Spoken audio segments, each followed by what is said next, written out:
Memphis 901 FC is above 500 after a masterful effort at Tulsa. Now they're trying to get above the playoff line in front of their home fans as they take on Sporting KC2.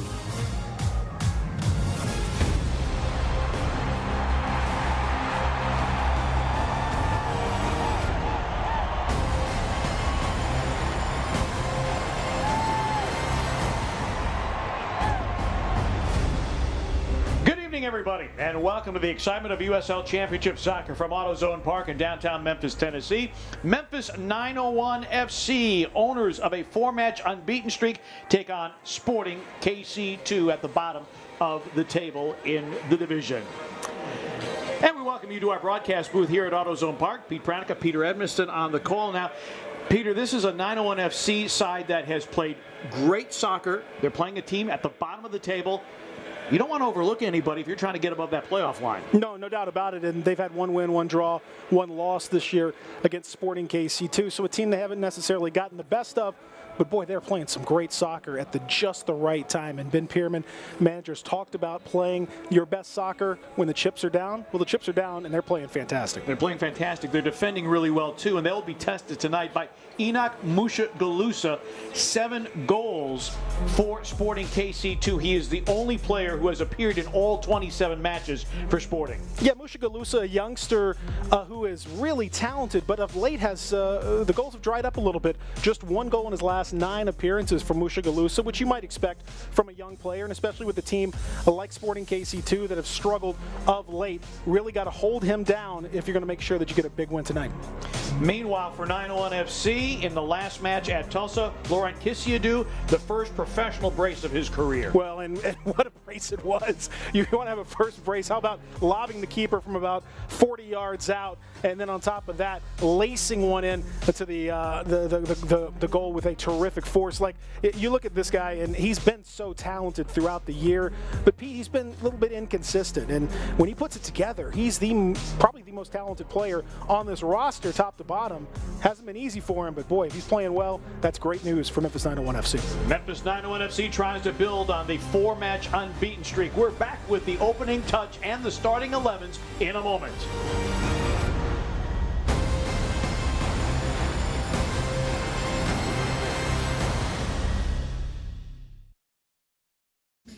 Tex-Mex. Tex-Mex.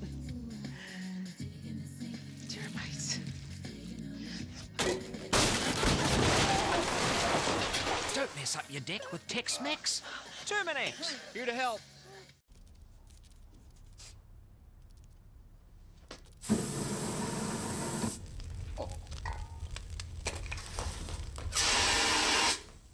Don't burn down the duplex. Terminex. At AutoZone, you get what you need when you need it. Got a today job? Pick it up free same day at your local AutoZone. More of a tomorrow project? Order as late as 10 p.m. with free next day delivery. Getting the job done just got easier. Weird. Come on. Great. You for real? So maybe just a cable? We can help you. Welcome to America's #1 battery destination. AutoZone, your battery solution. At Chick-fil-A Caraway Village, we always look forward to seeing Ellie. Nick also. Ellie just gets excited and bolts right towards them. She loves to come and get the bag and trots right back to Nick. We never even had to ask them to hand her the bag. The team members just automatically knew to do it. It was just that little thing, that level of customer service that kind of blew my mind. We're just really glad that Nick shared Ellie with us. We take care of our guests, whether they're 2-legged or 4-legged.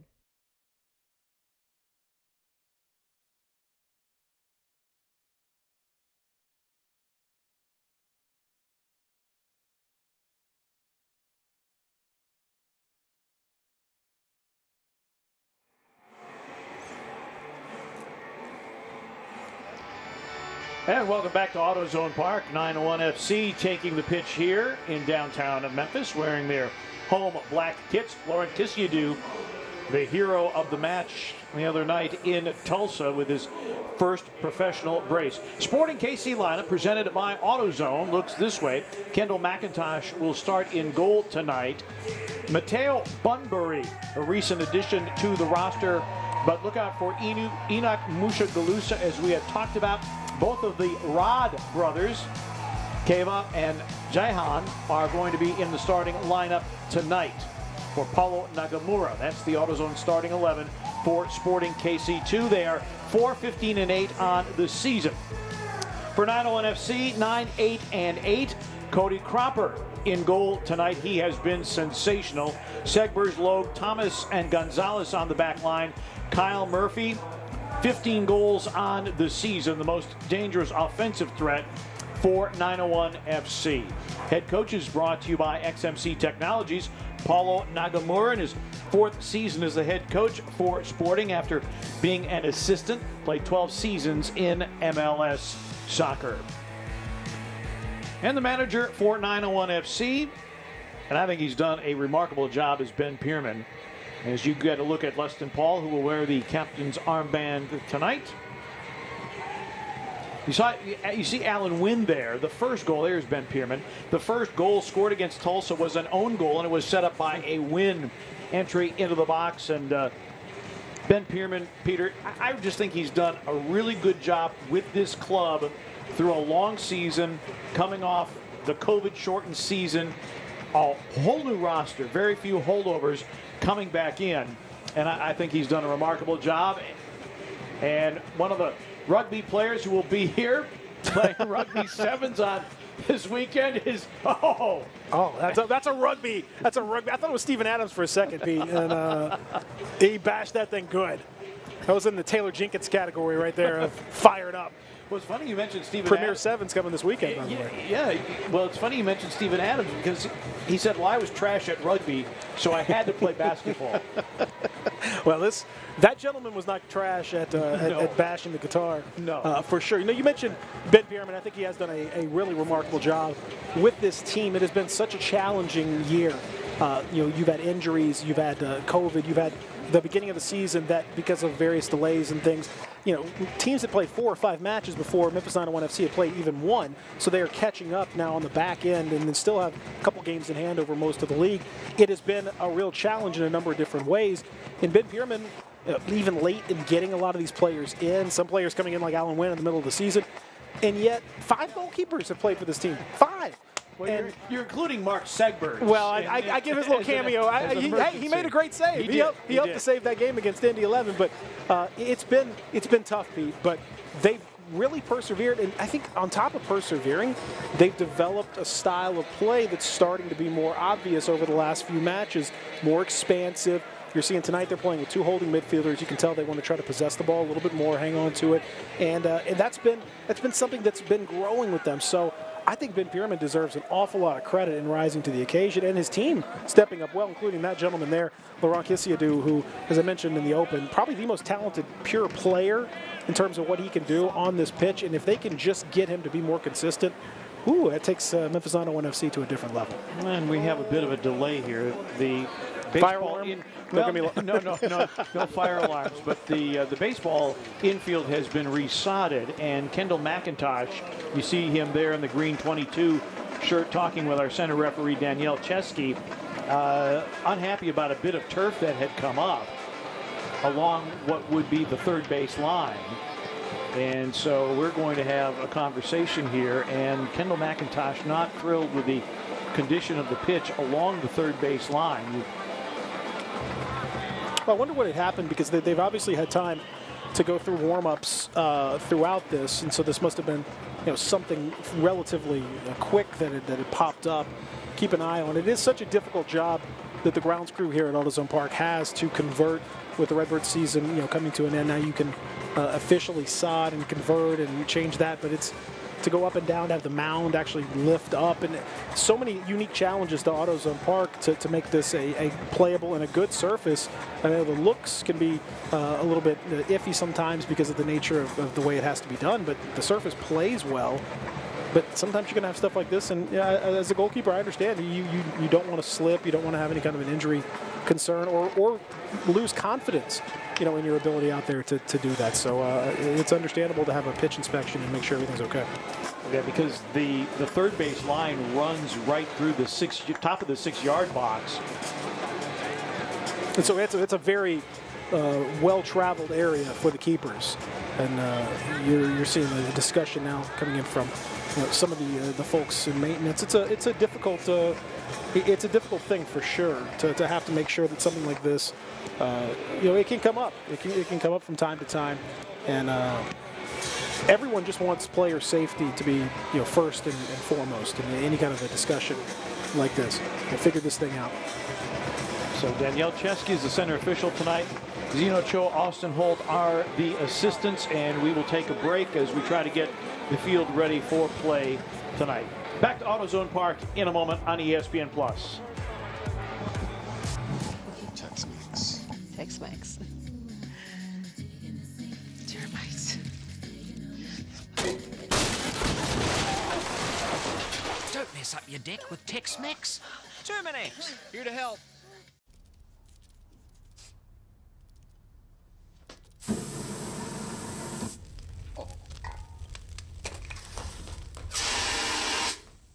Don't burn down the duplex. Terminex. At AutoZone, you get what you need when you need it. Got a today job? Pick it up free same day at your local AutoZone. More of a tomorrow project? Order as late as 10 p.m. with free next day delivery. Getting the job done just got easier. Weird. Come on. Great. You for real? So maybe just a cable? We can help you. Welcome to America's #1 battery destination, AutoZone, your battery solution. At Chick-fil-A Caraway Village, we always look forward to seeing Ellie. Nick also. Ellie just gets excited and bolts right towards him. She loves to come and get the bag and trots right back to Nick. We never even had to ask them to hand her the bag. The team members just automatically knew to do it. It was just that little thing, that level of customer service that kind of blew my mind. We're just really glad that Nick shared Ellie with us. We take care of our guests, whether they're two-legged or four-legged.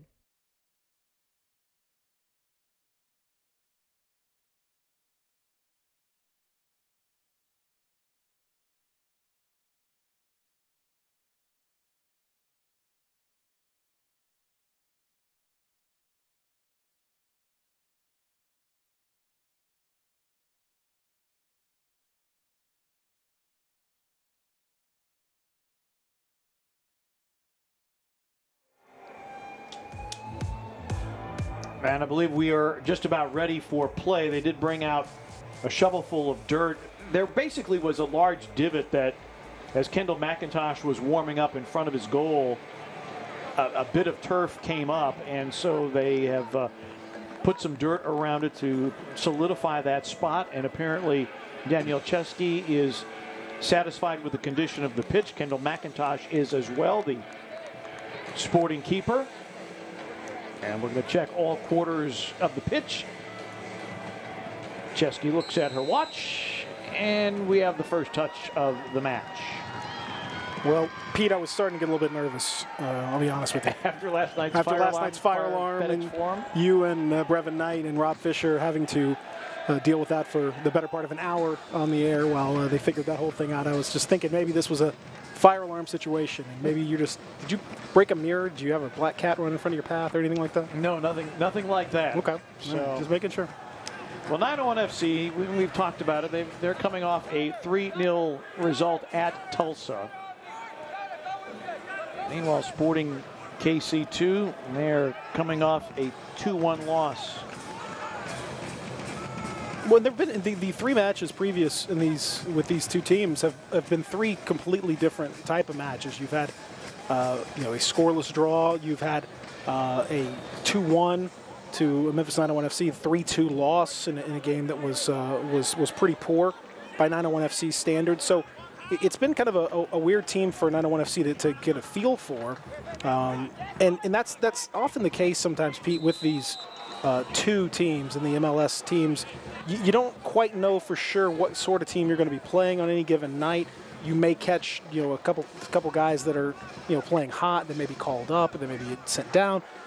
It's just difficult to know, and so it's not uncommon. But I think right now, with the way this team is playing, I would expect a much more focused effort, and I feel like they've really kind of unlocked something over the last month or so. Let me just correct something. It was a 1-0 loss to Birmingham Legion last Friday for Sporting. And ball played ahead, too far for Mushagalusa. As you get a good look at Skylar Thomas, the 27-year-old Canadian. Well, to your point, Peter, about Sporting, 34 different players have started for them, including 16 loanees from the first team. You just never quite know. It's really difficult to prepare for the twos. And you know you're going to get a team that may not necessarily. Combination with Segbers, tries across, and 901 FC has earned itself the first Celtic crossing corner kick of the night. Really nice interplay there. So I was going to continue my thought. You know you're going to get a team that has talented pieces, but you don't know where those pieces are going to be deployed. And it's hard to kind of prepare for things like that. So even though the record doesn't show it, it is a difficult match to prepare for Ben Pierman and his coaching staff. Alan Wynn getting into the 6-yard box. Corner to be triggered by Kadeem Dakers. It's away, far post. Headed away by Sporting, and a bit of a misplay there by Leston Paul, but still 901 FC in possession. Maduro. And now Paul wearing the captain's armband. Memphis, obviously this a match where they would like to be able to handle their business. 5 of the final 7 matches starting tonight will be here at AutoZone Park. Great opportunity, Pete. And we said the thing with 901 FC, they've been just so banged up. And I know we'll be taking a look at the Campbell Clinic injury report here momentarily, and you could see that. It's just so many different guys that have missed part of the time, part of the season, out now, out this. It's so difficult. Look at that. You can't even put, there's 4, and there's 4 more that can't even be listed on the injury report for this team. It's been a banged-up squad for sure, with Mitch Guitar, Zach Carroll, Francis Atuahene, Andre Reynolds, all going to be out tonight in various forms. And it's a challenge, Pete, for sure. Beautiful through ball here, but Wynn is offside. Campbell Clinic injury reports. And so, and because of that, they've had to face so many difficult challenges. And it's a tired group, but they are kind of putting it all together. In spite of that, they found a core that really seems to be playing well together. Yeah, I think they've become more confident with their play. You saw even early on the move that led to the corner. A lot of really good interplay, a lot of nice passing. Some stuff that we hadn't been seeing earlier in the season starting to really bear some fruit for 901 FC. Yeah, there was rather substantial turnover for 901 FC in terms of the roster, and the roster coming together really very much toward the start of the season, and 901 FC got a later start than some, so they have games in hand against the rest of the division. And as you mentioned, 5 in the last 7 at home, an opportunity to get people fired up to make that playoff run, and they are making a nice push toward the playoffs as the fans, and this has been a crowd that's been a little late to arrive because there have been some serious traffic issues. I had my share coming down here, so I know folks are making their way down to AutoZone Park, but it's a great opportunity here. You just got to take full advantage of it, and this is a set piece you got to be careful about. Free kick awarded to Sporting. That's headed over the bar. You got a good look at Cody Cropper. Cody Cropper has been sensational since coming over on loan from Cincinnati FC on August the 27th. An .806 save percentage. He's conceded just 6 and saved 25. And that was a nice flick on head by Kave Rod. Well, and he's also he's showing an improved distribution from the back, which is important for Ben Pierman and his side. He's also gotten better, like his team, over the last few games. He had a bit of a nervy start to his career, which is understandable, just coming in here on loan and having to immediately jump into things, no communication, with your back four. But he's developed a nice rapport with that same back four, and boy, he is a great shot stopper for his position. Duro trying to combine with Murphy, and the ball loose and collected by Graham Smith for Sporting.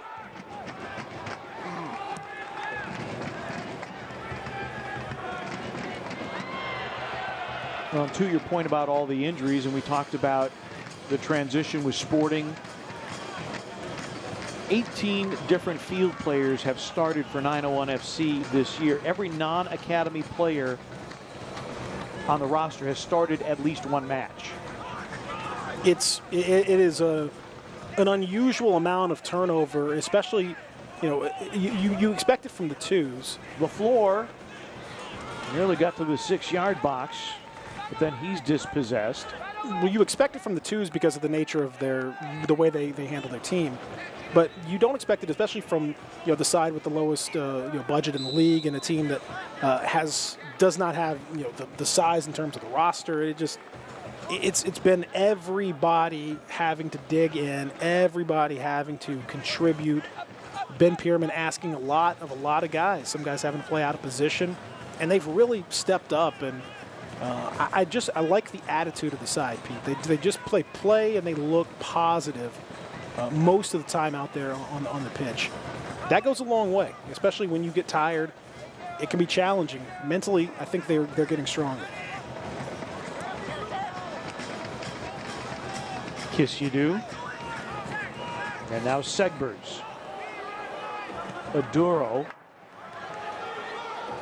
And Memphis changing sides of the pitch here very nicely. But not able to manufacture anything out of it. Cave Rod now in advance by Mateo Bunbury, appearing in just his 3rd match for Sporting. An academy signing in September.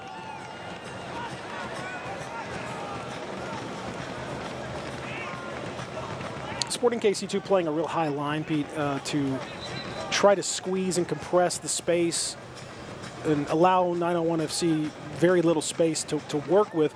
And because 901 FC hasn't really shown propensity this year to play balls in behind and to play a lot of through balls, that can work. I'd like to see Murphy peel off the back shoulder, make that run in behind, make that run in behind as he almost did right there, just a little miscommunication. If you're going to have that high line, it can be a problem unless you start really forcing and going in behind it. And I'd like to see if 901 FC can do that. This is a Sporting club that has leaked goals from every pore. Indeed. They play a little bit of a risky defensive style. Paulo Nagamura, I think perhaps that could be a from the club, kind of a focus on offense kind of thing, focus on skill development. But they do not play a style that's conducive to keeping it tight at the back. That's for Kiss sure. you do trying to link with Dakers. 47 goals conceded by Sporting. That is 6th most in the championship.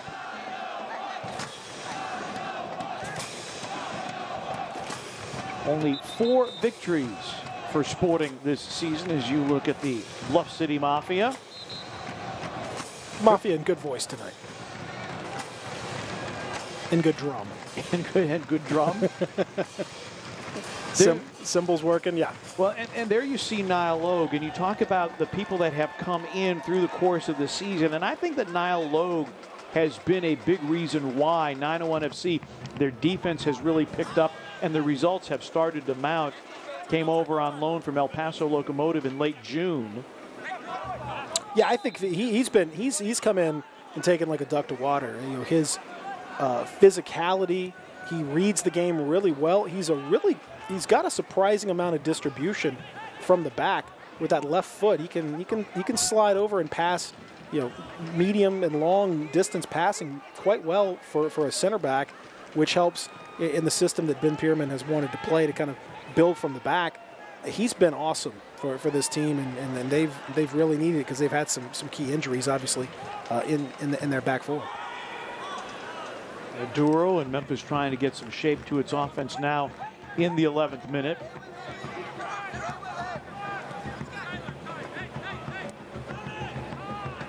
Only one shot in aggregate. That was the flicked header by Rod off the corner kick, or off the free kick, I beg your pardon. So no major chances either way here, and that ball coming up short for Segbers, and Murphy not able to get to that. And it will be out for a Memphis throw. Well, and that's been, Pete, the MO for Sporting KC is they want to keep it bitty, choppy, take some of the flow out of the game.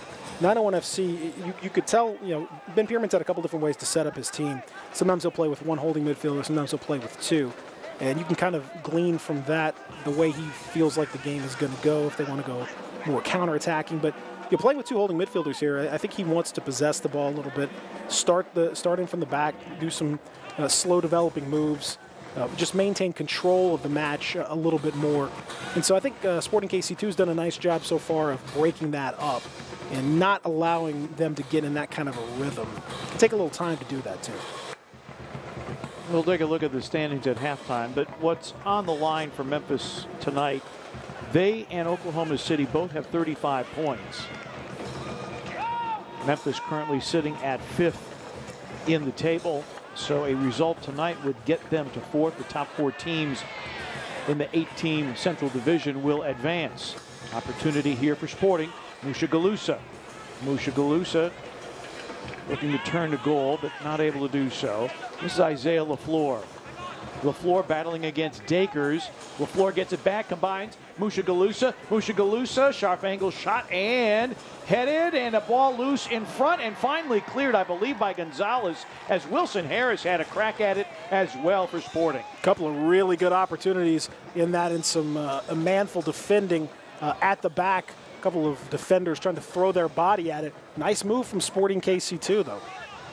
Wilson Harris, a 21-year-old from Los Angeles, California, had an opportunity for what would have been his 3rd goal of the season. This is Isaiah LaFleur, another one of the academy players for Sporting, and they have a robust academy program. And as you get deep into the season, and again, Sporting 4 victories, 15 defeats, 8 draws, a -18 goal differential.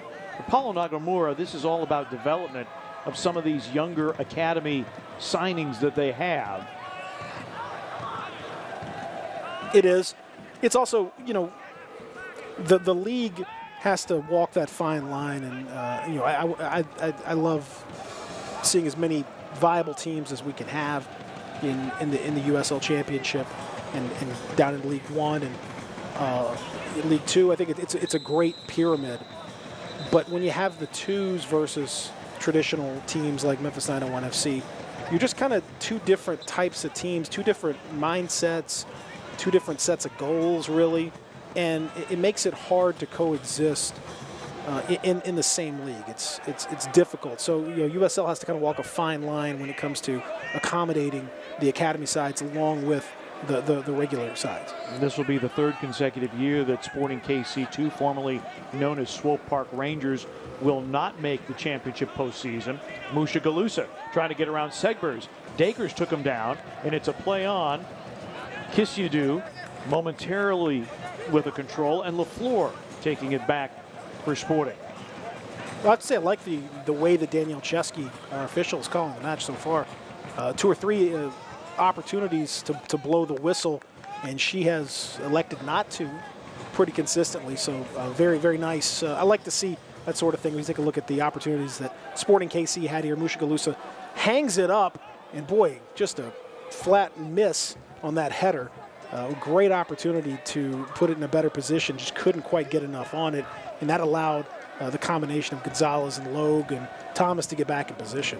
Well, Pete, that could have been real problematic for Ben Pierman. Yes.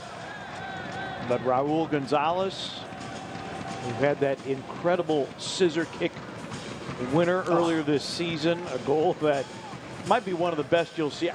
Regardless of the level, that was an all-world finish. One of the moments, it'll be hard to top that in franchise history. 2 stoppage time goals, one of them a incredible overhead kick from Raul Gonzalez, University of Memphis product in Memphis, to beat your rival. That's when they should have pulled out that rack of ribs, Pete. Yeah, you beat Birmingham Legion that way with 2 stoppage time goals against a quality keeper like Van Oekel. Now here's a through ball, and it's loose. Dakers trying to get to it, but his shot is blocked as McIntosh coming well off his line, and that's the first opportunity for Memphis. Now here's Mushagalusa in space. Mushagalusa, and it's a goal to Sporting KC 2. Mushagalusa, his 8th of the season. 1-0 in favor of Sporting.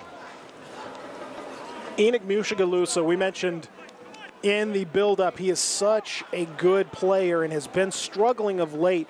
1 goal in his last 9 appearances, and this was really catching 901 FC with their hand in the cookie jar a little bit. On the counter, not getting back defensively fast enough, a little bit slow to respond, and when he got in front of Segbers, it was real trouble. Great composure from Mushagalusa as well, not to rush that shot. Logue got back into position, but a nice little stop, cut back, and then to that near post, took everyone right out of the play. Very clinical finish from a youngster in Mushagalusa who hasn't been playing well of late. You might think he would snatch at it. He didn't. He took it beautifully. 901 FC got their work cut out for him now, Pete. Not what you wanted to do if you were 901 FC, as they concede first. Memphis has won just 1 match this year when conceding first. They are 1-8-4 when they concede the first goal of the match. Yeah, they've not been a team that seemed very comfortable coming back from behind, and they're going to have to tonight, obviously, especially against a team like Sporting KC. Now, as you mentioned, Sporting KC 2, no problem leaking goals, so there are plenty of goals in this match, but you got to go get them. Dacre is trying to get to that. Well, it's disappointing when Ben Pierman looks back at that goal. He's going to be disappointed with the team's effort level in getting back, and then with Segbers, allowing Mushagalusa to cut in front of him like that on that pass. You just cannot do that from his position. And knowing the kind of guy that Mushagalusa is, if you have to take a foul, so be it. But you just cannot let that happen. Once he got in front, he had all of Beale Street to kind of take a look at, and he finished well. Now I take nothing away from the way he finished. It was a very composed finish. But 901 FC's some legit questions to ask about the defender. Beautiful ball played to Leston Paul. Paul into the area. He's pushed down. Crowd wants a whistle. There is none forthcoming. Leston Paul wanted a whistle as well. Well, we talked about it earlier. Danielle Chesky's not. She's been erring on the side of letting stuff go, and this would qualify as kind of a letting stuff go situation. That's a little bump. It's not huge, but she's shown at least some consistency in terms of not wanting to call a whole lot, and that would qualify.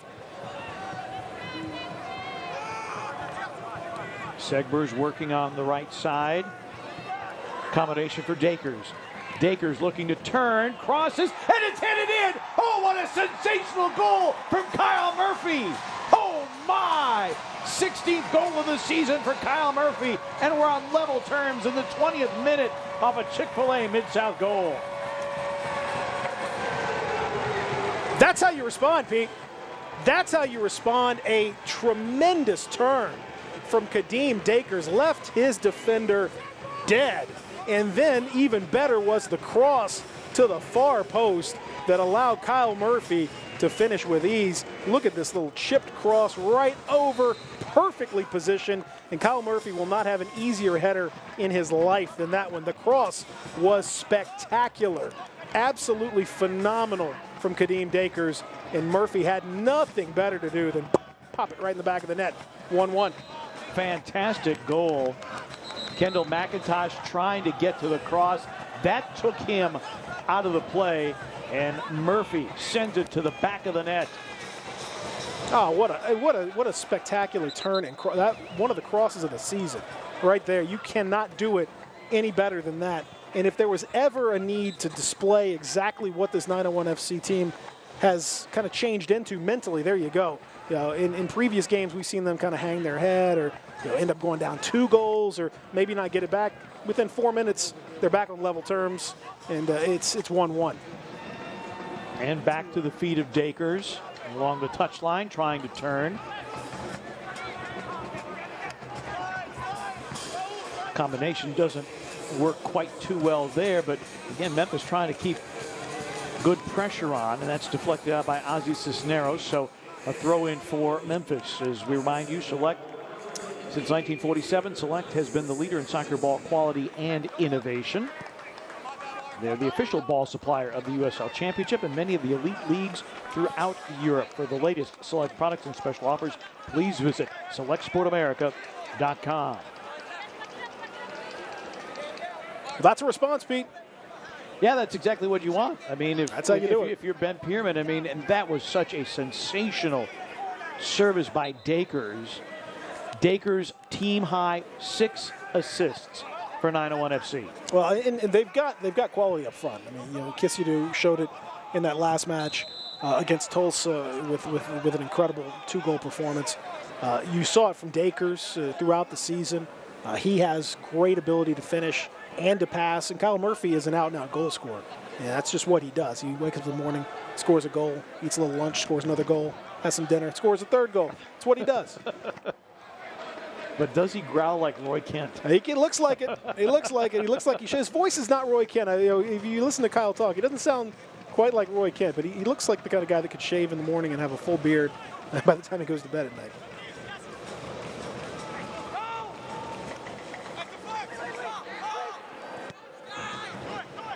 But still, if you're 901 FC, you just realize that you're level.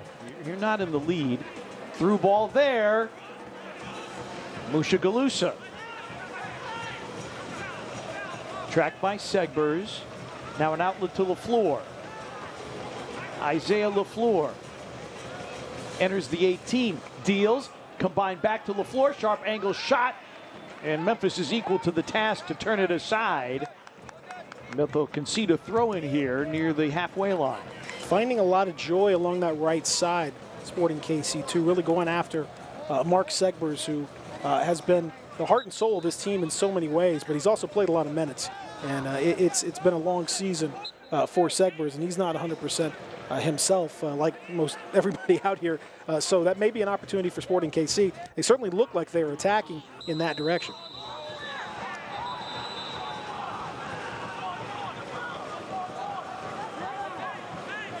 So conversation here as one of the Sporting players is down. Yeah, foul was given in a pretty nasty little collision. Yellow card is coming. Leston Paul is dissenting the decision by Daniel Chesky.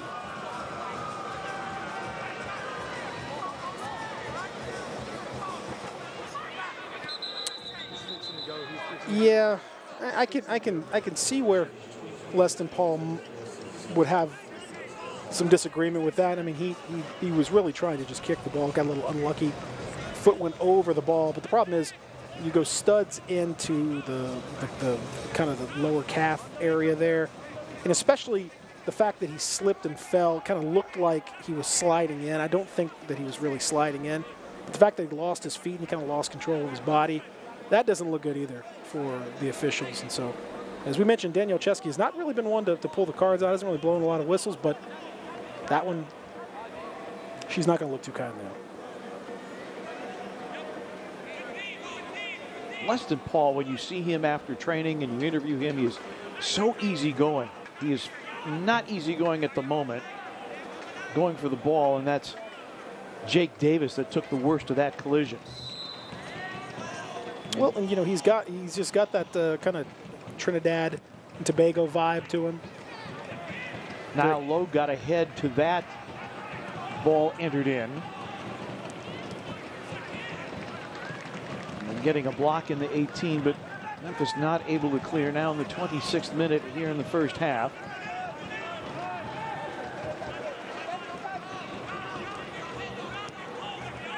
That's sent in and then sent back out. LaFleur playing it for Sporting. Trying to play direct and not able to link up with Wilson Harris. Now in his 4th season with Sporting KC2. Well, this match, Pete, after the first 10 minutes, looked a little kind of, The last 15 have been a lot of fun. All of a sudden, this thing's perked up quite a bit. Both teams really going at each other. I think both teams find the other to be somewhat vulnerable defensively. Whether that is true for the rest of the match remains to be seen, but each team seems to have found a couple things they want to try to exploit, and each has had a little success doing so. Guess you do.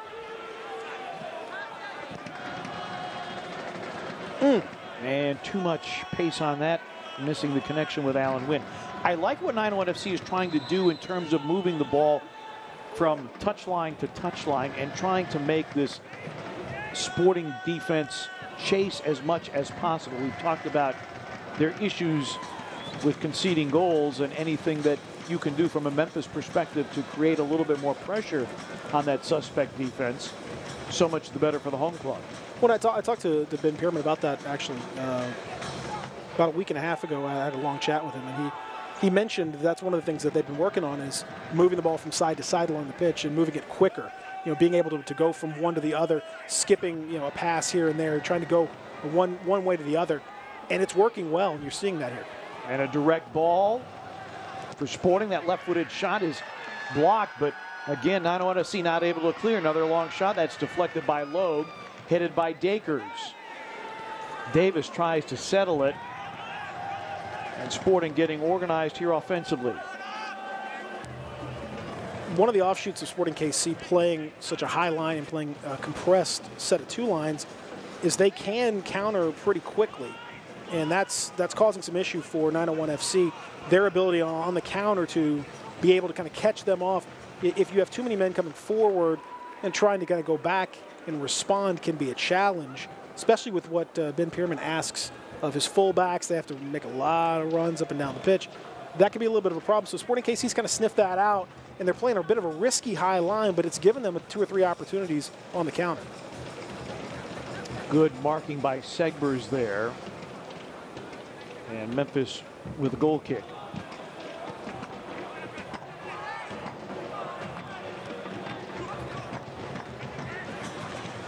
One of the things Ben Pierman also talked about, Pete, was the idea of just establishing that kind of identity on offense. And he felt like it was starting to come, and he mentioned the challenges, obviously. But he's not a guy that makes a lot of, you know, he's not an excuse maker, that's for sure. No. And he could. There's plenty of excuses to be made if you wanted to, but he just refuses to do that. And he's talked about how they are growing as the season goes on. And, you know, there have been a few games when you might have thought, nah, are they really? But, boy, they're showing it now. Wilson Harris deals. And again, Sporting, there's Musha Galusa, but not much pace on that shot, handled easily by Cropper. All eyes turn to the Atlantic Division when the USL on ESPN continues. Charleston Battery travels south, looking to break down a surging Tampa Bay Rowdies club. Get to all the action tomorrow at 8 Eastern on ESPN Deportes.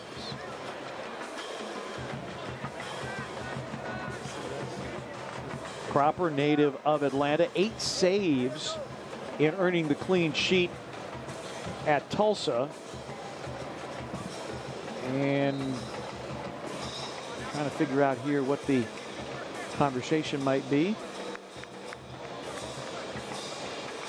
Here, let him drop ball or something for some reason. That's some weird stuff happening. Last day or two. We have had some bits of that resodded infield come up. Murphy trying to get a cross out of that. And 901 FC earns another Celtic crossing corner kick. Murphy with his team-leading 16th goal of the season off an assist by Dakers. A sensational ball in. And Murphy heading it in for his 16th goal of the season to get us to level terms after Musha Galusa scored his 8th to open the scoring. Shout out, by the way, to our friends DJ and Jamie Naylor of Celtic Crossing for opening a new restaurant soon, Bog and Barley. I'm excited to see what they've got in store. I always enjoy going over to Celtic, so I wish them all the best in that new venture. I was thrilled to accept an invitation. DJ had me in for one of his whiskey tastings, and that was a fantastic experience. Memphis not able to get anything accomplished off the corner, but they are going to get a throw in here. I did one of those myself. It was fantastic. Had a whiskey maker from France who was on a Zoom call from it was like 3 a.m. and he woke up just to talk to us about his whiskey. It was very nice, very kind. DJ knows people. He knows people. He knows whiskey. He does. And we're happy to call him a friend, and a friend of football, and also a huge Ryder Cup fan. Oh, without a doubt. and the kind of guy who will. I saw him one day actually. We were at the zoo of all places, the Memphis Zoo, and in the middle of a line of cars that were waiting to get in. DJ was so excited he literally got out of his car to come and chat with me, much to the chagrin of everybody else who was in line who proceeded to honk at him. But I mean, he's just a genial guy, Pete. You know, he just wanted to say hello. Well, and you're a celebrity, of course. Well, he's Peter Edmiston. I'm Pete Pranica. Pete and Peter. That's right. Have this match tonight. As you look at the records of the two teams, 901 FC above 500, trying to get above the playoff line. A result tonight would get that accomplished. Still a lot of work yet to be done for 901 FC. I mean, you look at it, they are going to be battling with Oklahoma City. Now, they will not meet head-to-head the rest of the year. So incumbent upon 901 FC to handle their business because they won't get another crack at the energy. No, and two of the matches left are against a very talented Louisville City side, and you know it won't be easy. But the way they're playing now, again, and the way they've responded in this match, having given up that first goal in the counterattack, jumping right back and equalizing, you just feel like they're in a better place to really make a good push for the playoffs. And a free kick off the foul, Jake Davis. Three-man wall for 901, and wow. Just a bit outside.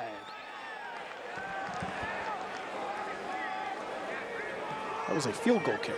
That was. The Premier Sevens would have happily had that one for a try. Is that what they do?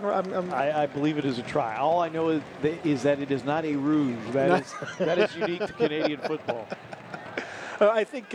Again, this has been a kind of an experimental match to some degree for 901 FC, trying to control things. And Sporting KC, too, has done a good job of compressing things and making it hard for them to find space to establish that possession style that they want to. But you're seeing bits and pieces here as the match wears on, some opportunities to come in behind. And if they can just do that, one or two good passes, as that ball was played by Alan Wynn's hand, and he'll have to give that one up. But you've seen the opportunity, Pete. If they just can play that one or two little passes in behind, a little through ball, Sporting KC's wide open. Alan Wynn, another later addition to the 901 FC roster, signed with 901 on August the 28th. Experience with Nashville of MLS. He actually was playing with Nashville in their USL Championship days and then was retained when they made the move to MLS, and now a member of 901 FC. I think he's done a nice job of holding it down on that left side of attack, showing some. He's got a little bit of pace. He's got nice left foot that he can cross and pass well with. So I think he's been a nice addition for the team and been very solid in his minutes. When he came in, as soon as he was established as a starting player, he's not given up that starting spot as of yet. And he's been important for this team because between injuries and everything else, it's hard to have some surefire starters.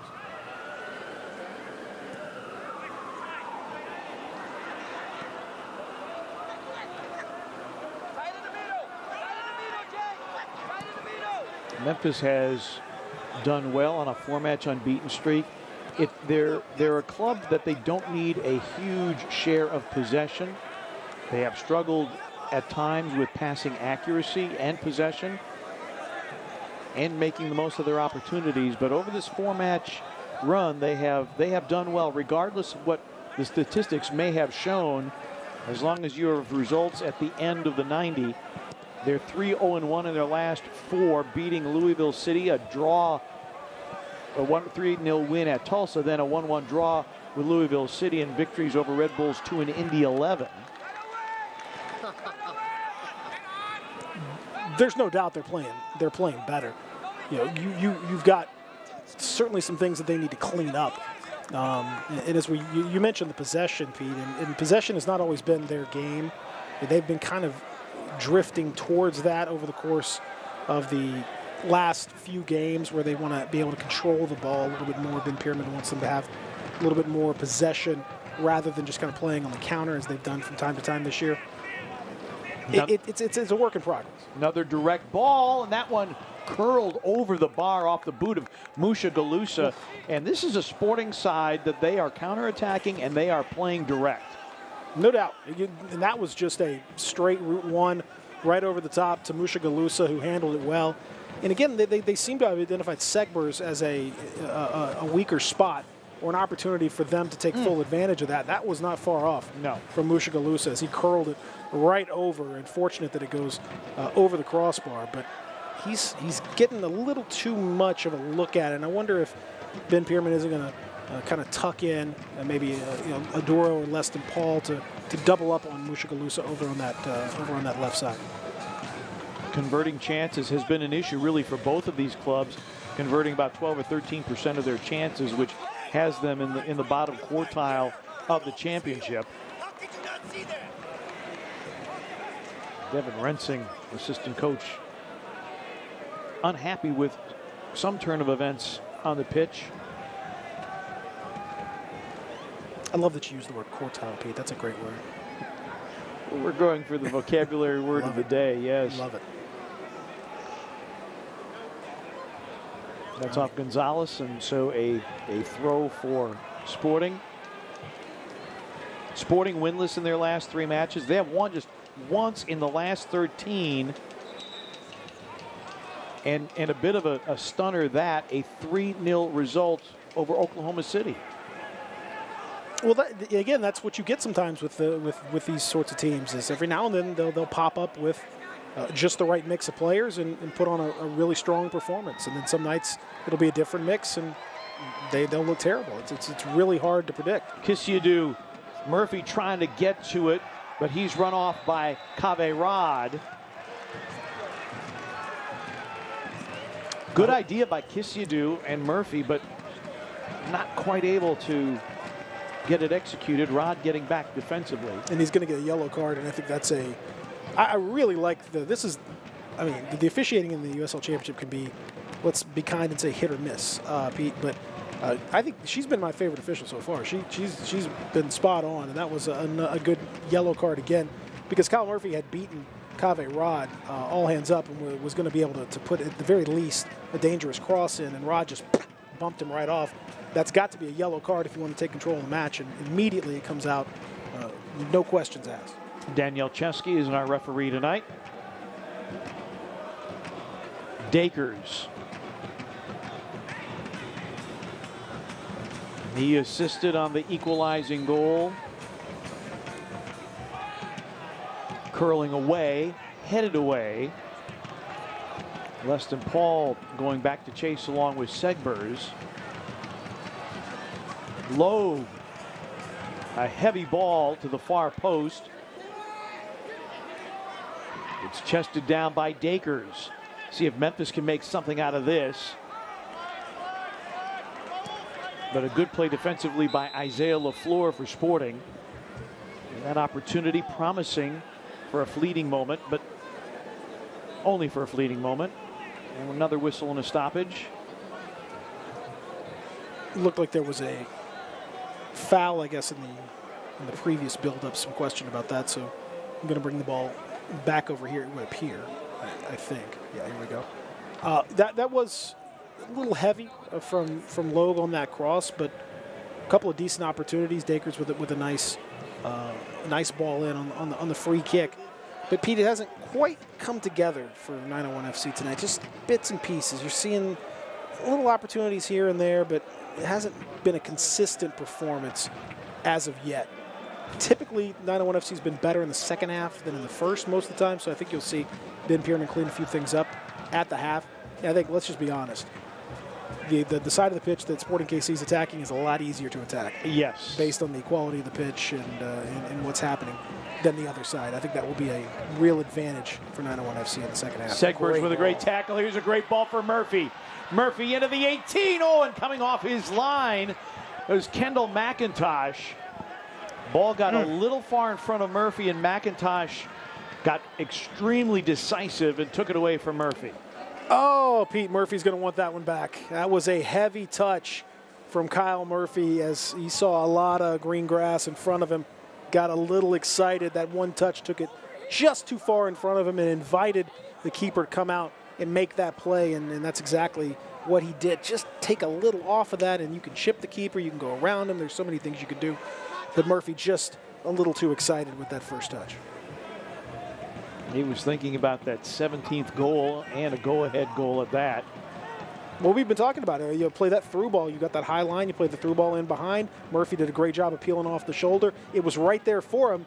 But, again, you just got to watch that first touch. To be fair, he was also on that portion of the round around the shortstop in the infield, and that probably didn't help in terms of the touch either. Dakers, Murphy. Overlapping run by Segbers. Dakers now. Maduro. And there's that side-to-side movement. And the ball Ben Pierman has been looking for. Maduro. Dakers. He's going to give it a go, and that's blocked. Wanted a handball call, but none forthcoming. Chested down by Gonzalez, but he lost his footing and still battling for it. And still we play on.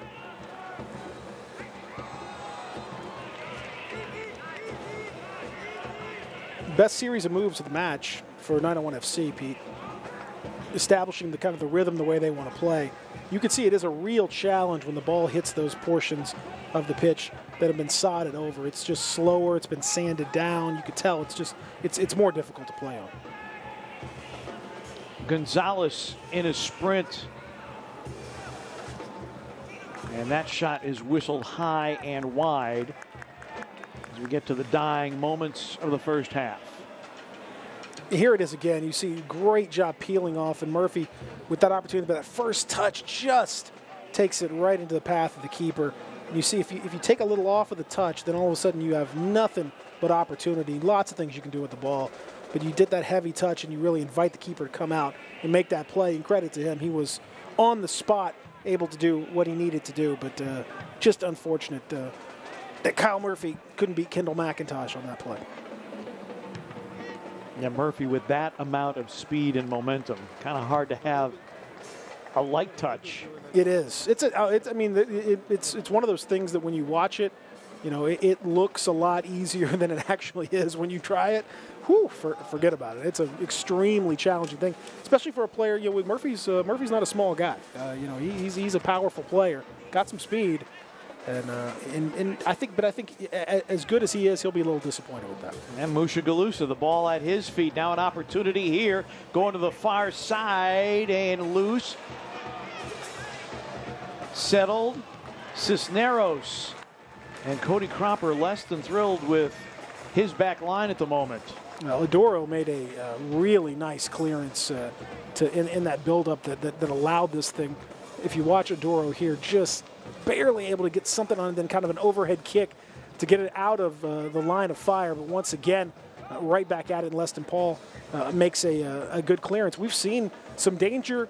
Certainly, Sporting KC2 carries a threat, Pete. There's no doubt about it. They get around that at the 18-yard box. They're not afraid to take a strike at it. Their first corner of the match. Far post headed by Logue. 1 minute of Miller Lite stoppage time has been added to the first half. Rod sending it wide. It'll be another corner kick.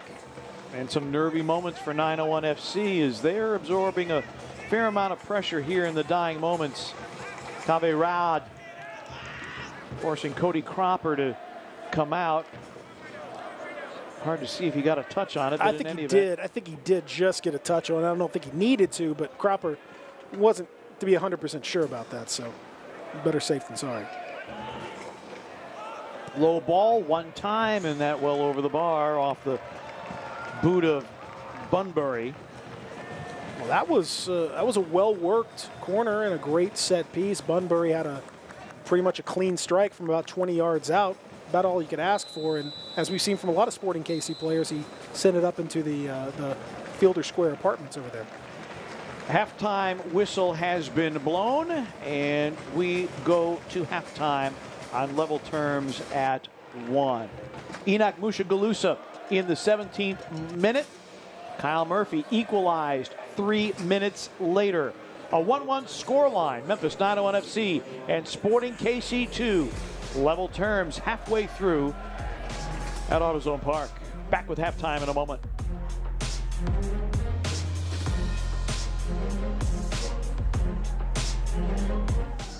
Tex-Mex. Termites. Don't mess up your deck with Tex-Mex. Terminex, here to help.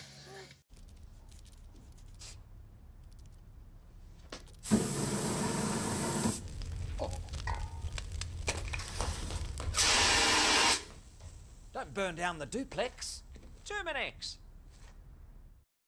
At AutoZone, you get what you need when you need it. Got a today job? Pick it up free same day at your local AutoZone. More of a tomorrow project? Order as late as 10 p.m. with free next day delivery. Getting the job done just got easier. Weird. Come on. Great. You for real? So maybe just a cable? We can help you. Welcome to America's #1 battery destination, AutoZone, your battery solution. At Chick-fil-A Caraway Village, we always look forward to seeing Ellie. Nick also. Ellie just gets excited and bolts right towards them. She loves to come and get the bag and trots right back to Nick. We never even had to ask them to hand her the bag. The team members just automatically knew to do it. It was just that little thing, that level of customer service that kind of blew my mind. We're just really glad that Nick shared Ellie with us. We take care of our guests, whether they're two-legged or four-legged.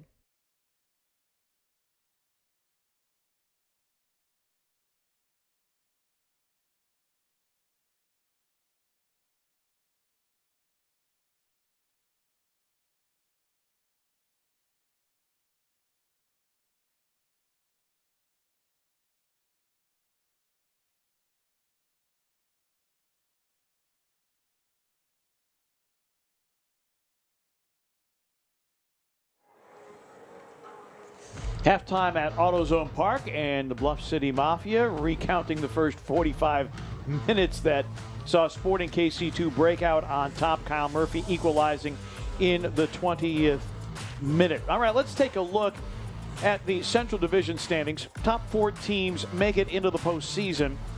Oklahoma City Energy is idle tonight, so with a result tonight, 901 FC would get above the playoff line. And again, 901 FC and the Energy will not meet the rest of the year.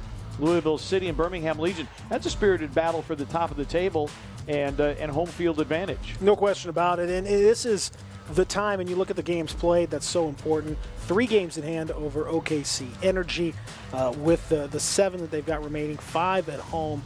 Really good opportunity.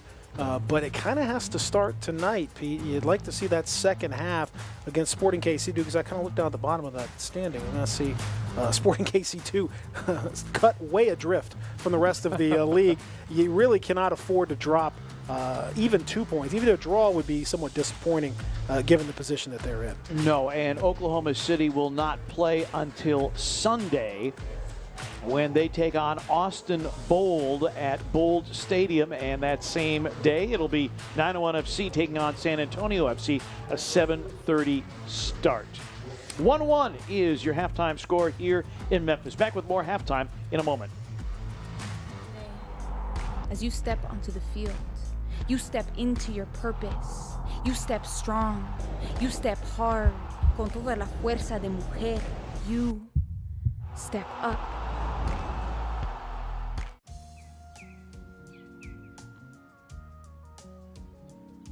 Hey, y'all. Can we change up the chores? Sorry. It's up to the wheel, man. Oh, yeah?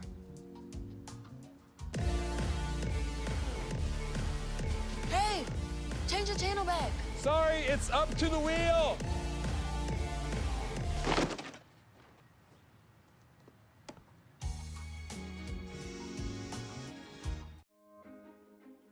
I am a first-generation student here at Bellevue University. I feel like if I were to have gone to a different university, my experience would have been a lot more stressful and overwhelming, because I feel like I wouldn't have gotten that personal experience that Bellevue University has to offer.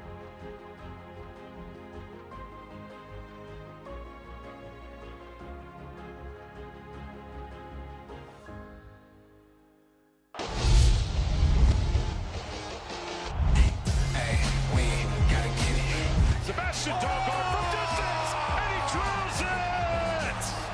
Wow! What a goal! Piggott lines one up, Curler! Oh, baby! Simply magnificent!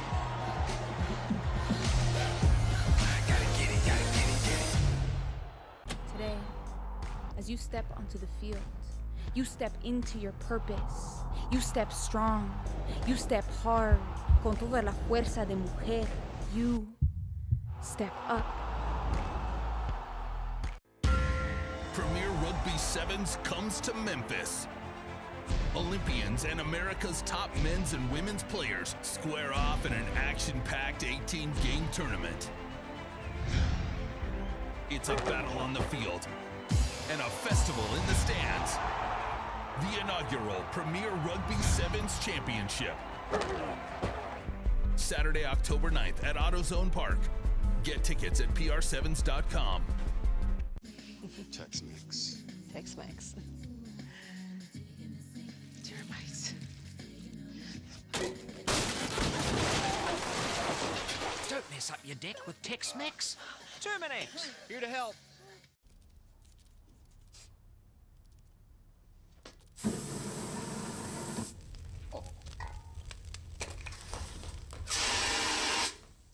Don't burn down the duplex.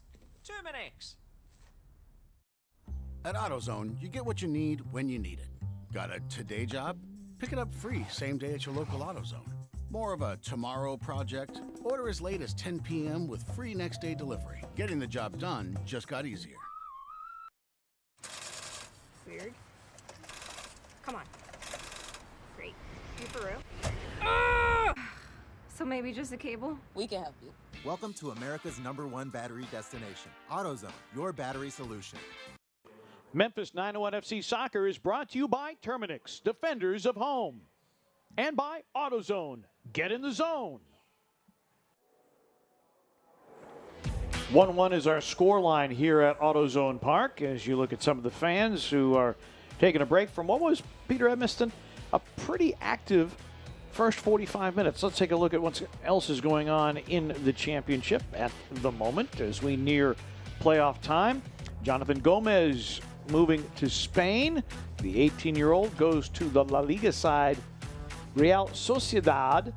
And then player of the week, Laurent Kisiudou. Of course, we highlighted him at the top of the telecast. A 2-goal effort against Tulsa. And then up for 901 FC, San Antonio. The first ever meeting between the two clubs, Cam Lindley and Marcus Epps, who formerly were with 901 FC. They are now with San Antonio FC. So there's still work to be done. It's interesting. It's a late season match, a late season fixture, and it is out of the division. But 3 points are 3 points. Doesn't matter who the opposition is. There's no question about that. And I want to go back to what you're talking about with Jonathan Gomez going to Real Sociedad. And Sociedad's playing really well. And that La Liga is wide open with Barcelona in kind of free fall and Real Madrid losing a little bit here and there. And Sociedad has a chance to actually, maybe compete. So Gomez moving over there from the USL Championship tells you this league is getting more and more attention, not just nationwide, but worldwide, because that's a high-level side that he's moving directly from Louisville City to all the way over. That tells you what you're watching. You're watching some really high-quality stuff here. And for Laurent Kisiudou to be the player of the week in a league like this, hey, pretty impressive stuff. Impressive stuff indeed. Do have a handful of other matches. Many of them have just had their first touch. The Chick-fil-A scoreboard, you see opening moments and no goals on the board. Austin Bold and Tacoma, El Paso and San Antonio, New Mexico United and Hartford Athletic, and then coming up on the West Coast, Oakland Roots and Sacramento Republic. First half numbers from the first 45. Possession, a little bit of a change for 901 FC that they are the better of it in possession, but look at the shots. And this was also the case on Tulsa. Tulsa outshot 901 FC, but the targeted shots very, very even. Well, and we talked about it, as soon as you saw the lineup, you kind of got to feel that 901 FC wanted to have a little more of the possession, and Sporting KC is happy playing on the counter. So that's worked out for both teams. That's also led to that shots number, which is a little bit deceptive, as you said. Sporting KC's kind of been shooting on sight, really taking pops from outside the box, many of them well off target. They have had their dangerous moments, obviously, and the goal was well taken from Musha Galusa.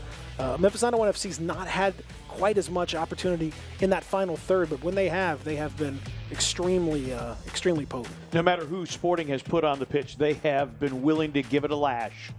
1-1 as we get ready for the second 45 here in downtown Memphis.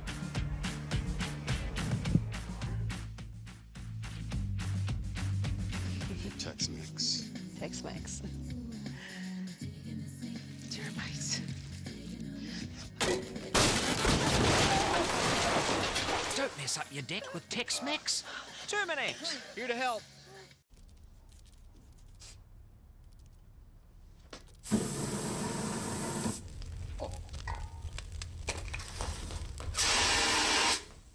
Don't burn down the duplex. Terminex. At AutoZone, you get what you need when you need it. Got a today job? Pick it up free same day at your local AutoZone. More of a tomorrow project? Order as late as 10 p.m. with free next day delivery. Getting the job done just got easier. Weird. Come on. Great. You for real? So maybe just a cable? We can help you. Welcome to America's #1 battery destination, AutoZone, your battery solution. At Chick-fil-A Caraway Village, we always look forward to seeing Ellie. Nick also. Ellie just gets excited and bolts right towards them. She loves to come and get the bag and trots right back to Nick. We never even had to ask them to hand her the bag. The team members just automatically knew to do it. It was just that little thing, that level of customer service that kind of blew my mind. We're just really glad that Nick shared Ellie with us. We take care of our guests, whether they're two-legged or four-legged. 1-1 scoreline here in downtown Memphis between 901 FC and Sporting KC2. Ben Pierman joins us now. Ben, Sporting has had some success with direct balls, getting it to Musha Galusa, but then you equalized in short order. What did you like in that first half? Yeah, it's been a pretty good game, to be fair. I think both teams are going for it. Obviously, they're a young, fearless group, and you mentioned Musha Galusa. He's a high-end player. I thought they had some more shots than we did. We had the better quality chances. Number one, we got to be buttoned up on that wing. He's a good player, but also the young Bunbury kid on the other channel. And then number two is we got to continue to get our fullbacks more aggressive. I think we were a little bit conservative there because their wingers were hurting us. So we got to have a little bit better ball speed. Obviously, it's tough in the first half moving it through that grass, but hopefully here in the second half we can get the ball reversed and get those wide overloads. What impact does that grass have on you guys? I don't know. I'm not on it. It just seems that we play a little bit differently. We've had more success playing in the second half over there where we're just a little bit more determined. But, both teams have to deal with it. It's a non-factor for me. It's just more now that we're in the second half, we got to be a little bit more aggressive and go for 3 points. Thanks for the time and good luck in the second half, Ben. Thank you, guys. Ben Pierman joining us from the pitch, and we get a look at some first half highlights. Great through ball there, and McIntosh coming off his line to save the day. And they just love going to Musha Galusa, and he is excellent and a very clinical and composed finish that got Sporting on the board first. Yeah, and then you heard Ben Pierman talking about them working that channel. Have to be very careful, but boy, look at this for a cross from Kadeem Dakers. That is absolutely restaurant quality, Pete. You and I could finish that one. That's room service delivered by Kadeem Dakers, and Kyle Murphy with his 16th goal of the season. But as you heard Ben Pierman say, both teams really going for it. I mean, this doesn't look like a match between a team at the bottom of the table and a team battling to get into playoff position. No, it doesn't. And you give Sporting KC2 a lot of credit for the way that they've really shown up. But a lot of these the shots, as you saw there, I know the shots have been a little lopsided, but a lot of those are kind of, not really shots that had a lot of quality to them. as Ben Pierman said, I think Memphis 901 FC, even though they've had only the 3 shots and only 1 on target, the quality, including that, we just saw it on the highlight, the Kyle Murphy heavy touch. That doesn't really count as a shot or anything like that, but that's an incredible chance if he were just able to get it under control just that little bit. And I will say, as we start the second half, there's no question that going the other way is going to be a huge advantage for 901 FC in the second half because it is tough to play on that grass. Here's Kyle Murphy getting a touch in the center circle.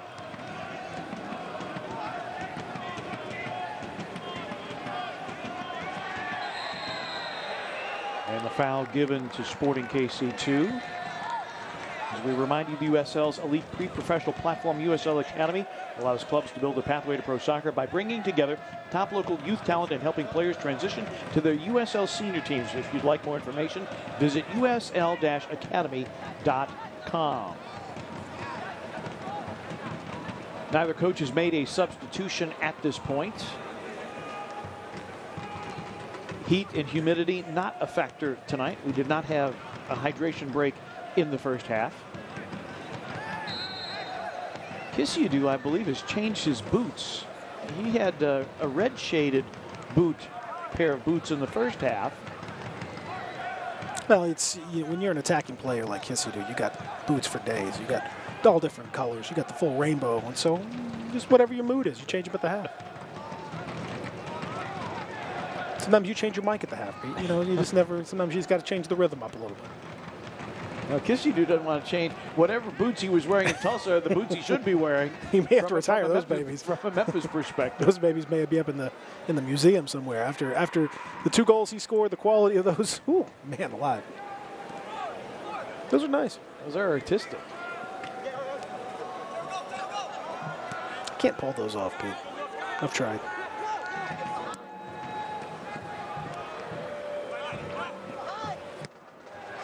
Logue. Boy, that's a nice ball. It's a shame it's offside. Again, that's one thing I've noticed about Logue this year, Pete, is he's got great vision for a center back. You don't often see center backs, especially in this level, to look up and to make that kind of long switch ball all the way across the pitch. I really like the idea, even if it didn't come off. Native of Northern Ireland, played collegiate soccer for Ohio State.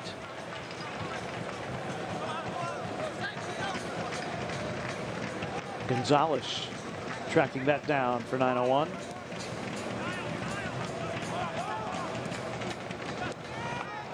Loeb just has a wonderful knack for distribution out of the back. Maduro.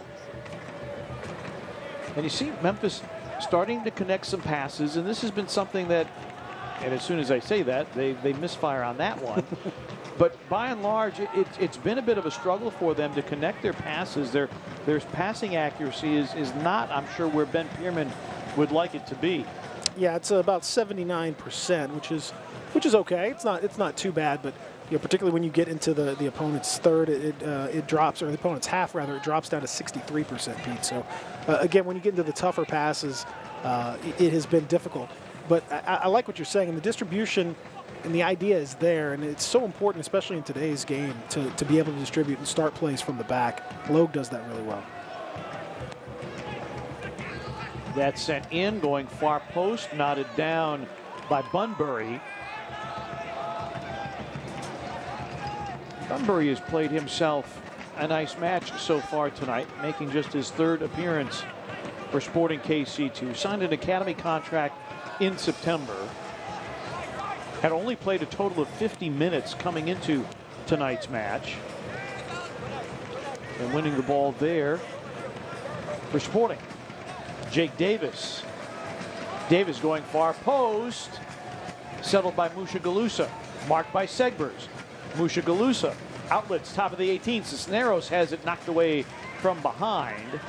And it will be a corner kick for Sporting KC2. Good job tracking back from Kisiadu as Cisneros needed a little too much time. That was set up perfectly to take it as a first-time shot, but it bobbled a little bit, maybe off the pitch. And that extra touch allowed Kisiadu to come back and kind of snap into a really nice cross ball from Davis there to set things up. it's been terrific to see.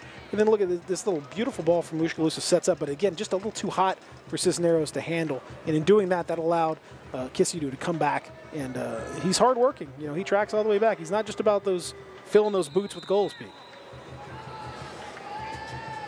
Be the third corner for Sporting KC2, and they're going to rearrange the signboards to get a better run-up.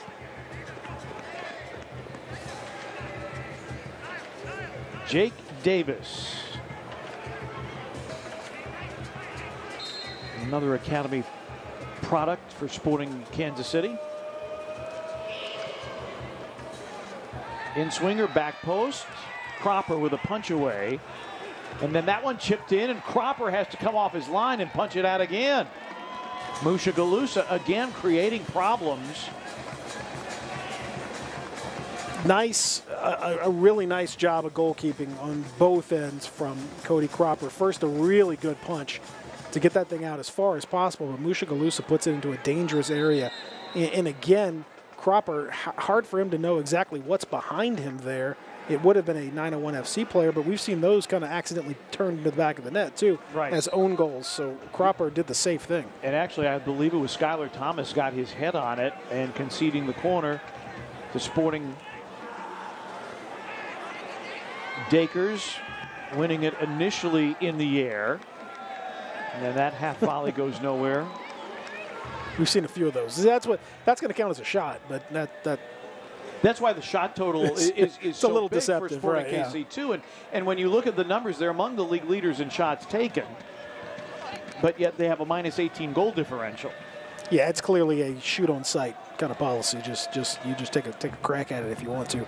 And he was a million miles off target. But again, a bright start for Sporting KC2 and Memphis 901 FC's. This is going to be no pushover. They didn't show up just to make up the numbers. Sporting KC2. Takeaway by Cisneros. Trying to link up with Wilson Harris. Harris dispossessed by Skylar Thomas. Memphis not able to clear their end of the pitch.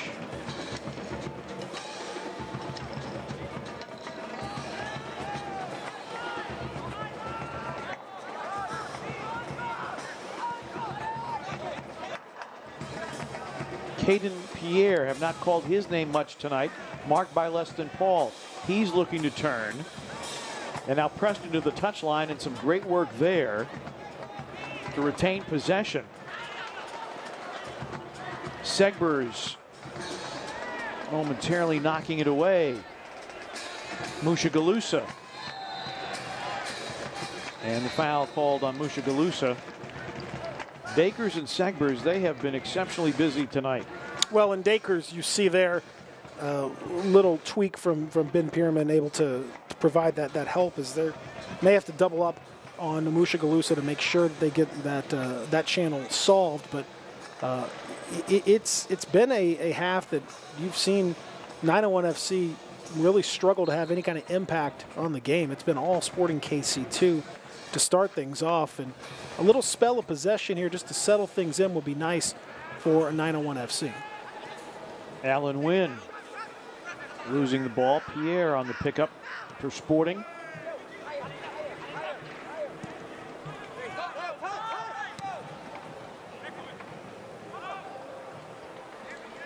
Leston Paul.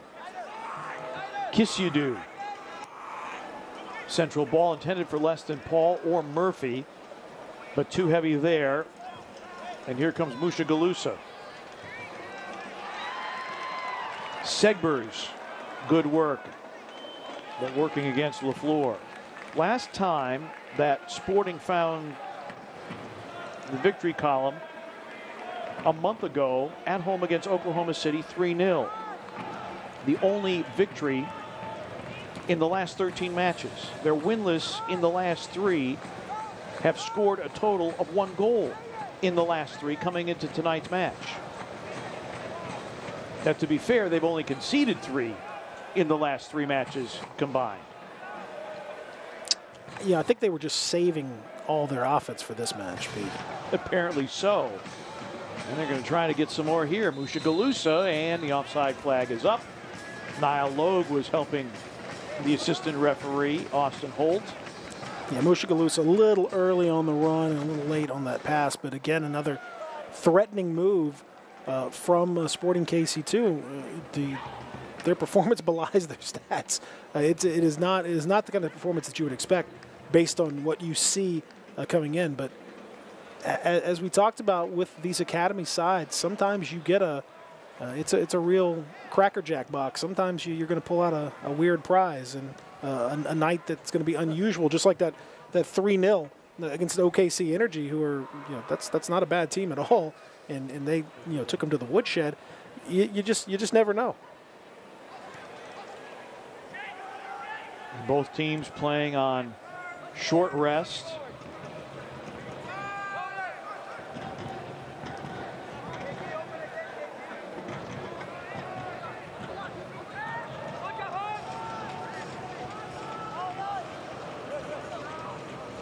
Kendall McIntosh making his 10th start in goal. That is most among the Sporting Kansas City 2 keepers this year.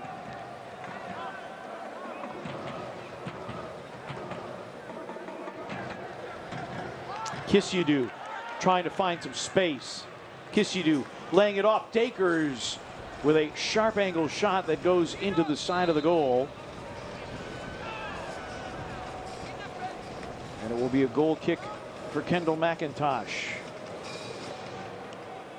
Looked like that took a deflection, but apparently not. It's been a little just haggard from 901 FC in the second half. They haven't been able to slow things down and to kind of establish a little control of the match. I think they're the better side. And if you're the better side, you need to establish some control of the match, especially at home. And thus far, haven't been able to get a grip on the game. I'd like to see a little more pressing to try to get the ball back, to make it hard for Sporting KC2 to operate. And then when you get the ball, I'd like to see a little more calm passing around to be able to take advantage of it. That was a good press there, forcing the giveaway.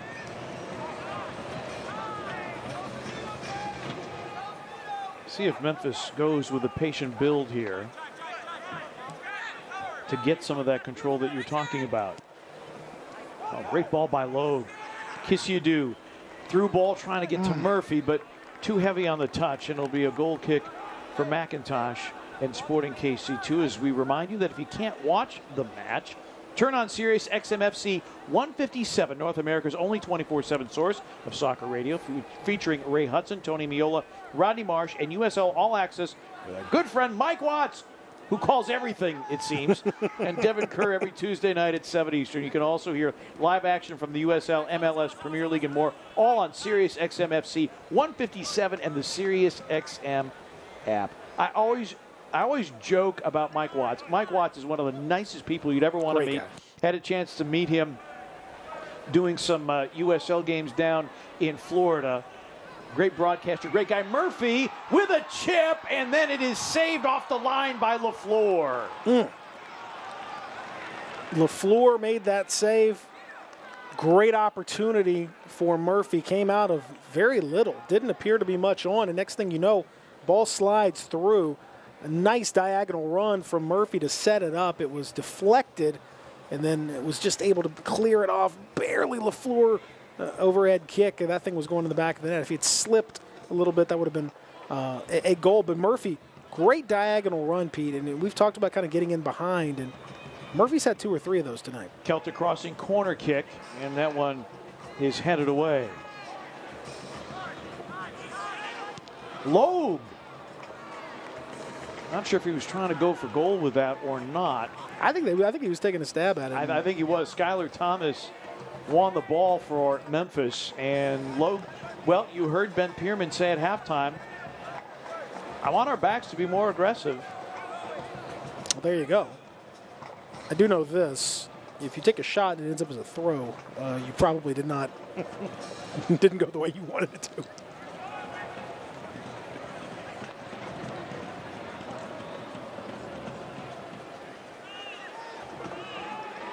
Ooh. And there's a takedown. Oh, my. Wait a second. And now the foul given to Murphy. That was rather interesting. Oh, and he's going to get a card. I assume she's going to a simulation. So, going to be interesting to take another look at this one. So, real time, it looked problematic. Kyle Murphy has shown yellow. This official's been very good tonight, so I don't know.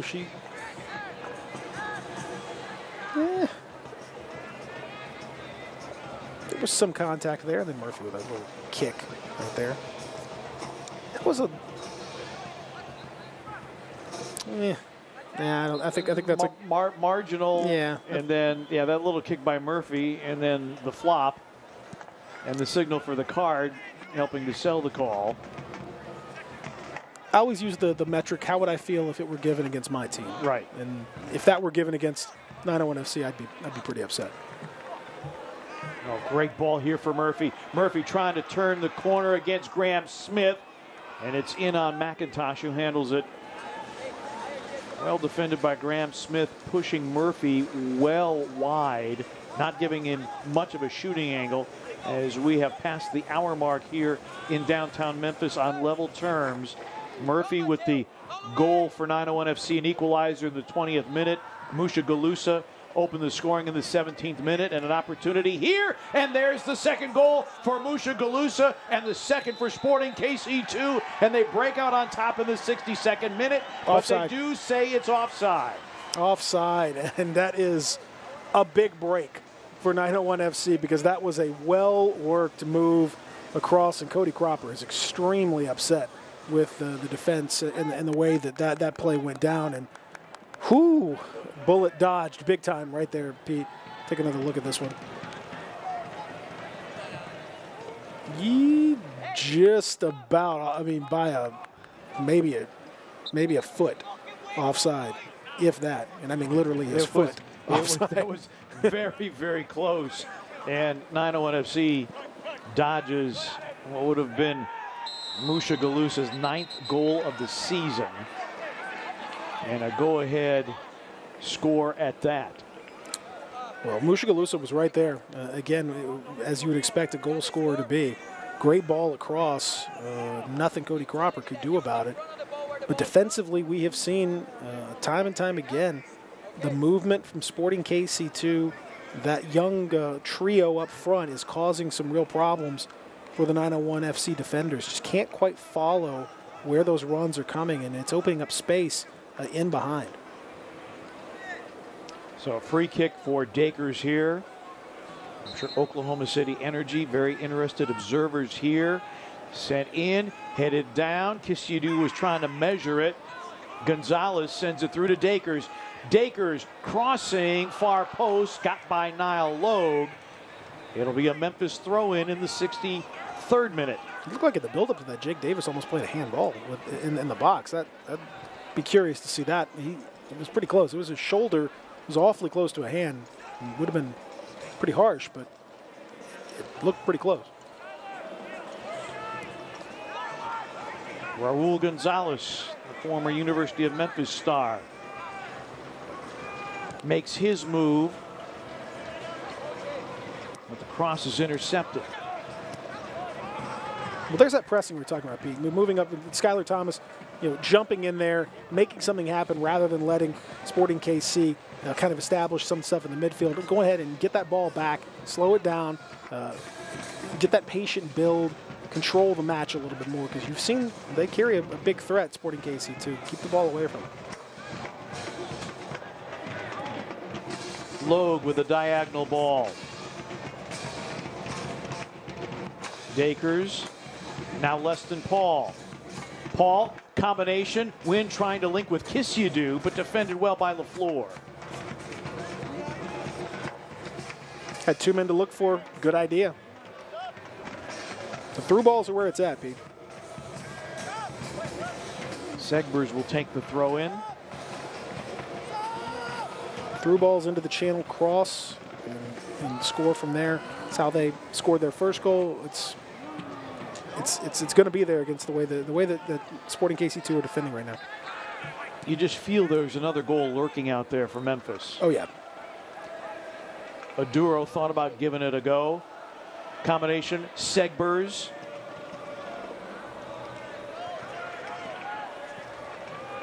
It's cleared away by LaFleur. Played by Thomas.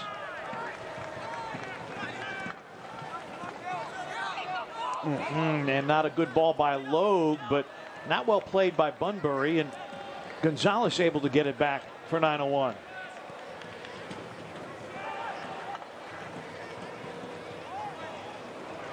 And a very heavy touch there. And the goal kick coming for Kendall McIntosh. First substitution of the match.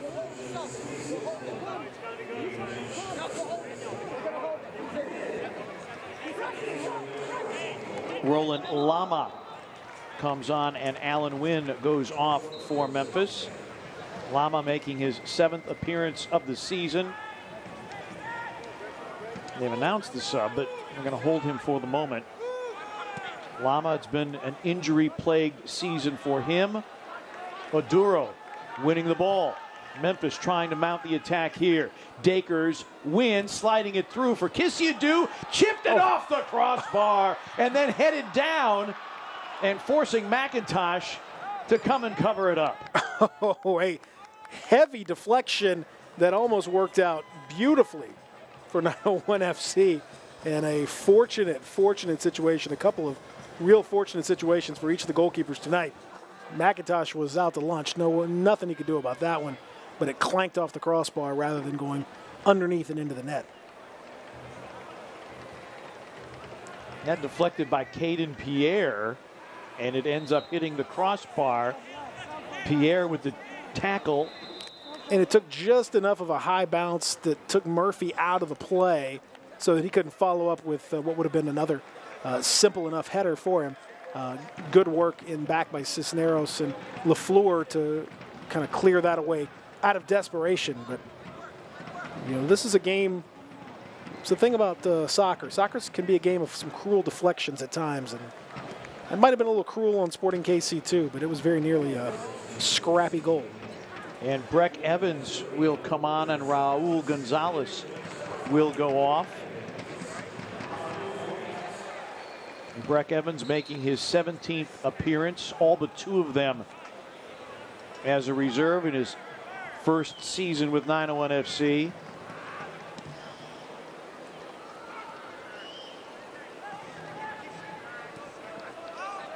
Gonzalez, I thought, kind of struggled a little bit tonight to get involved in the match. See what Breck Evans can do on that left side. It's tough without Andre Reynolds, who has been a big part of things for Memphis 901 FC, kind of an unsung hero in many respects. He's really played hard and played well up and down that left side, and without him, they lose a little something in the process. Not available due to injury tonight, the loanee from the Chicago Fire. Cisneros. Jake Davis now for Sporting.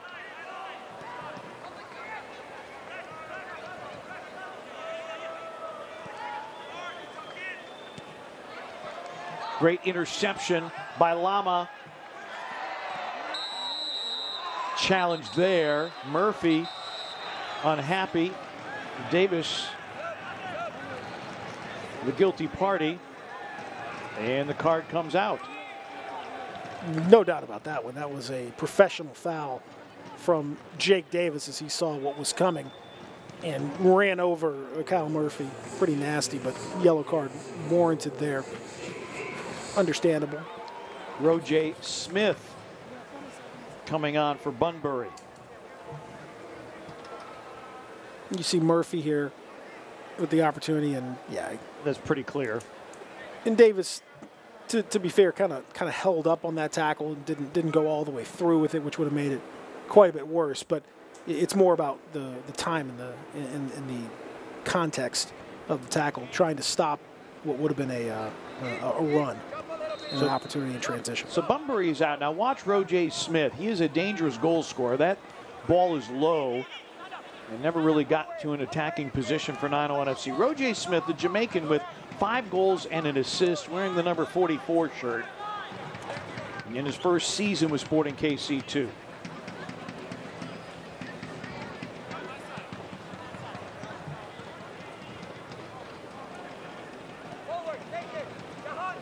'70th minute. What's at stake? 901 FC trying to get above the playoff line. They need a result, and losing possession there. And 901 FC and Skylar Thomas conceding a corner to Sporting KC2. And Cody Cropper enthusiastically lifts Skylar Thomas off the ground, and that intervention was vital, as once again Sporting KC2 able to use that speed that they've got and some pretty direct play to get in behind and cause some problems. So Davis will take the corner.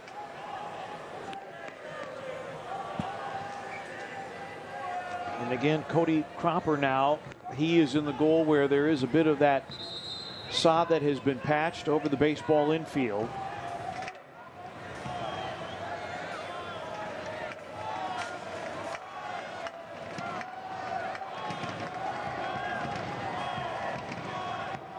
Daniel Chesky, the referee, says, okay, everybody is set.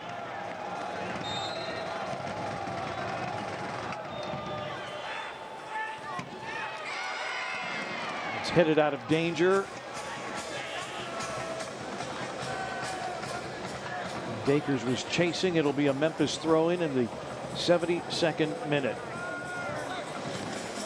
Strong header there by Logue. Been a rock. He and Thomas, really good pairing since they were put together midway through the season. Logue at 6'4" brings a lot of height to that Memphis back line. Got a little bit of that nasty attitude that you like to see from a central defender. Kind of a, that offensive lineman kind of mentality. You don't mind getting dirty in there. Don't mind jumping in, using your head, whatever you got to do to get that ball away.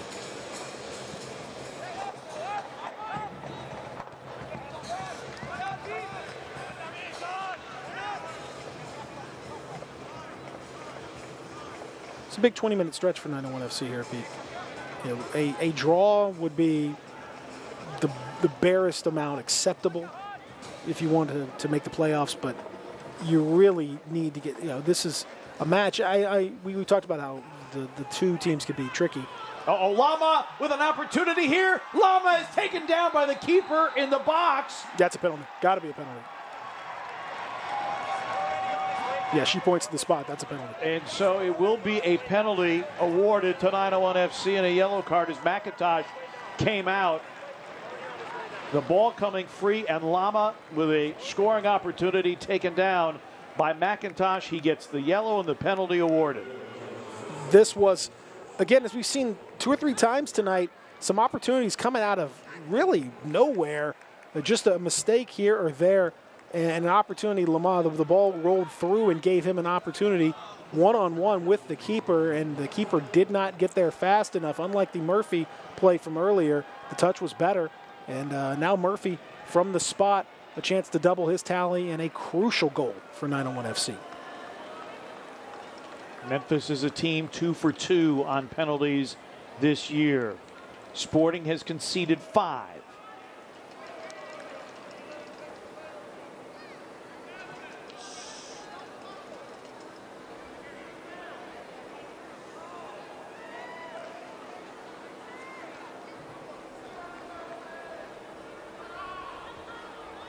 Daniel Chesky making sure everybody is aligned correctly as Murphy waits at the spot. 74th minute. Murphy, it's in the back of the net. A Chick-fil-A Mid-South goal, second of the match for Kyle Murphy.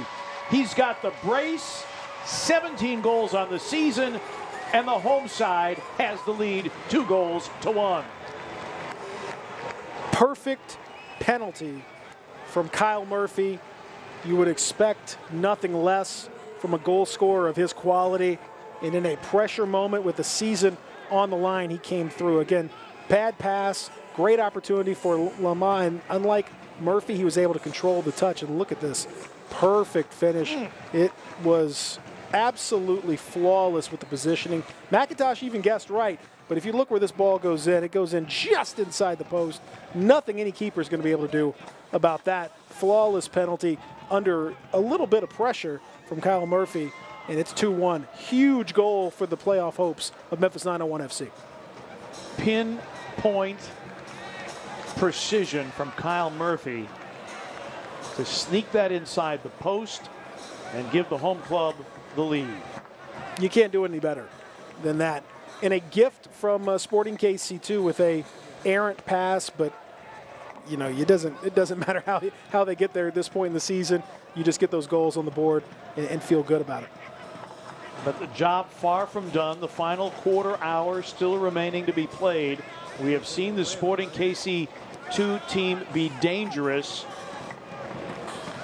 They came here to Memphis and walked away with a 3-2 victory earlier this year. Danny Barbier had the match winner around this time of the match. Mushagalusa cleared away. Dakers wanting to start a run.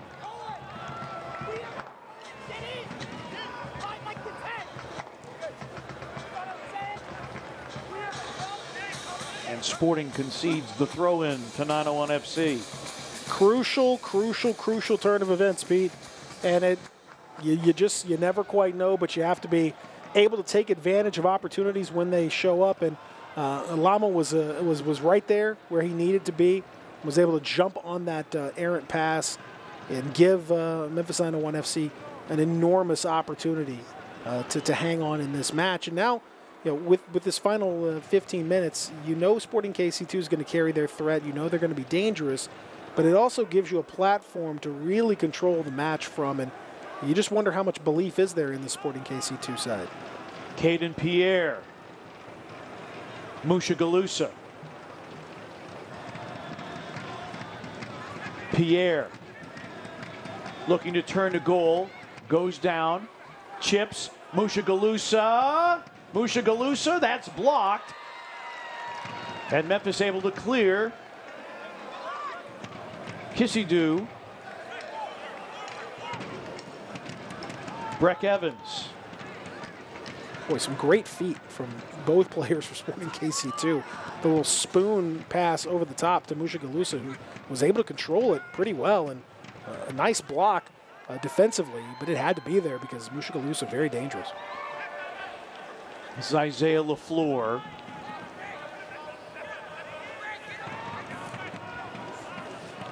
Kyle Murphy, nothing on the score sheet in Tulsa, but 2 tonight. Lama Oduro and 901 FC starting to string together some possession in the most crucial part of the match. And a foul given there just outside the 18.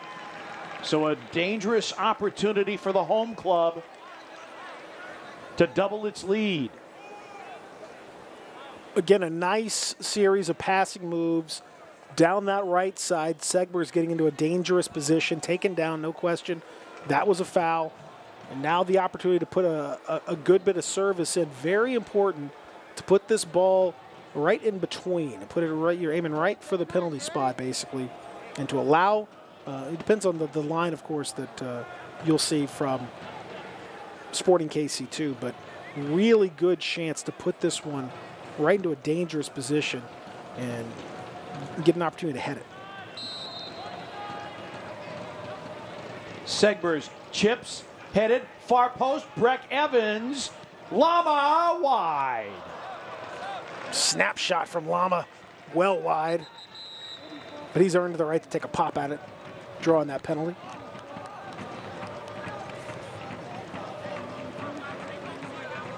Petar Kuic comes on.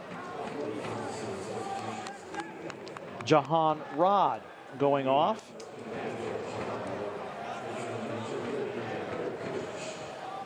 I've been a little surprised, Pete, by the way that this match has unfolded in the second half. I was certainly expecting 901 FC to build upon some of the better parts of their performance in the first half. Really hasn't happened. Sporting KC2 has had more possession in the second half than they did in the first. They've been better with the ball, had more opportunities, but again, the score sheet does not necessarily reflect that. Mushagalusa, curling shot, headed away off the back post. Memphis pleading for a handball. They'll get it, and they will get it. Yeah, that was certainly a handball from Roger Smith, but again, Pete, every time Sporting KC2 going forward, they look dangerous. They're putting the ball into tough areas and asking a lot of questions of that back line. And I think you'll see here with the substitution, Kadeem Daker's out for Dre Fortune, getting a little freshness in the attack is certainly going to be helpful. And a player with Dre Fortune can cover a lot of ground. I think he's going to need to be able to cover a lot of ground here to help kind of stop what Sporting KC2's been up to. Dakers with his team-high 6th assist on Murphy's first goal in the 20th minute. So he's off in favor of Dre Fortune, making his 20th appearance. Daker's assist was so good it should count as 2, honestly. I mean, that was you cannot do it any better.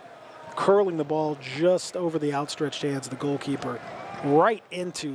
I mean, Kyle Murphy didn't have to jump; he just kind of waltzed right into a header from 2 yards out. Cool as you like. And a foul here on Sporting KC2. More like unsporting KC. I like that turn of phrase. Oduro sent to ground.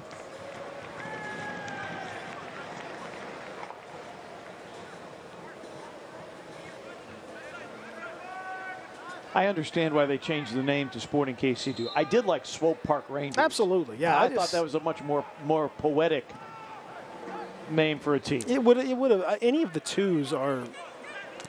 You can do better. Any of the twos certainly. Swope Park was great. If you want to call it Atlanta United, Kennesaw United, or whatever, that's fine too. There are plenty of other names that we can throw out there to give a little flavor to it, other than Red Bulls 2 or Sporting KC2. It's. Lama looking to serve. Faces to goal. Lama still with it. Sharp angle. Oh! And into the back post. Kisidu could not get a boot on it. That would have doubled Memphis's lead. Oh, so very close to putting this one in the freezer. Wicked footwork from Lama there. Absolutely took his defender to the cleaners and put it across the face of goal. 2 swipes at it from Memphis 901 FC. Nobody could quite get to it. Paul trying to get it to the feet of Dre Fortune. Now Fortune has it. Segbers with a run. That ball to the middle of the box is defended well by Sporting. 83rd minute. Kisidu gambled on the takeaway.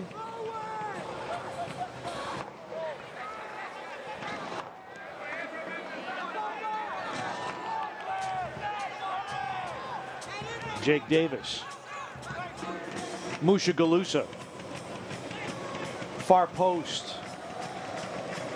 Glancing off the head of Wilson Harris and run down by Smith. Nervy moments for the home club. Central ball headed away by Loeb. That's knotted down. Dura wanted a foul as he was sent to ground again. Long ball played in, and Cody Cropper says that's mine. Good decisive goalkeeping from Cody Cropper. Watch this bit of footwork from Lama here. Whoop! And took him out of the play completely. And then a little back heel from Murphy missed. And Kisiadu with the just couldn't quite get the little toe touch on it that he would have needed. But Lama, my goodness. Put that on the mixtape. Fortune losing possession. Should not have a ton of stoppage time. No. A few cards, no injuries. We haven't had any trainers called onto the pitch tonight. Caden Pierre, Loeb clears it. A lot of contact there, and the foul given is Murphy in distress. What was that you were saying about no trainers on the pitch? Well, the physios have not been called out yet. Not yet. Not I yet. think we're going to be clean. I think you're okay. But again, Sporting KC2, every time they attack, they really do look threatening. And it's a lot of last-ditch defending, a lot of throwing bodies in the way, a lot of counting on some bad passes. Sporting KC2, you applaud the level of their performance given their record. They certainly have put on a much better display than we've seen in some of their earlier games. Only one victory in their last 13 matches. Meanwhile, you look at the shot totals, Peter. Sporting with 12 in the first half, only 2 in the second half, and none on target. They've only had 2 shots on target the entire night. Yeah, 4 for 901 FC, and 2 of them on target as there's another foul. And again, but it just goes to show that shots are, can be deceptive, because I would argue that Sporting KC2 has been better. And Kuich is going to get a card as he grabbed the ball and spiked it. And Danielle Chesky not having any of it. No, I think she's been quite good. Yeah. I think she's been the best, Yes. one of the best officials I've seen this year. I have not had any complaints whatsoever. The penalty was a proper call. It's been a well officiated, well controlled match thus far. Graham Smith and Kuich were both booked on that last exchange. Well, you just got to calm down, fellas. You can't be spiking the ball when you're unhappy. When you're 4-15 and 8, I guess you can. I guess you can't spike the ball at that point. Well, whether you can or not, you're probably going to be inclined to do so. Yeah, but it's been. I'm sure they're a little bit frustrated because this has been a good performance, from them. They probably don't deserve to be down. You mentioned the shots, and if you looked at just the shots, only the 2 shots for Sporting KC, but better chances, and they've had so many opportunities that have not led to shots. Ball sent in, headed away by Jake Davis, but it will go out for a corner, a Celtic crossing corner kick. And really, when you look at it, it was the bad pass that forced McIntosh to come out and play Lama and take him down, commit the penalty. For sure. A game-changing You're break. one bad pass away from this being still on level terms. No doubt about it. A huge break. You were very appreciative of that opportunity, and a very well-taken penalty, by the way. Loeb. Breck Evans sends it in. Kiss you do.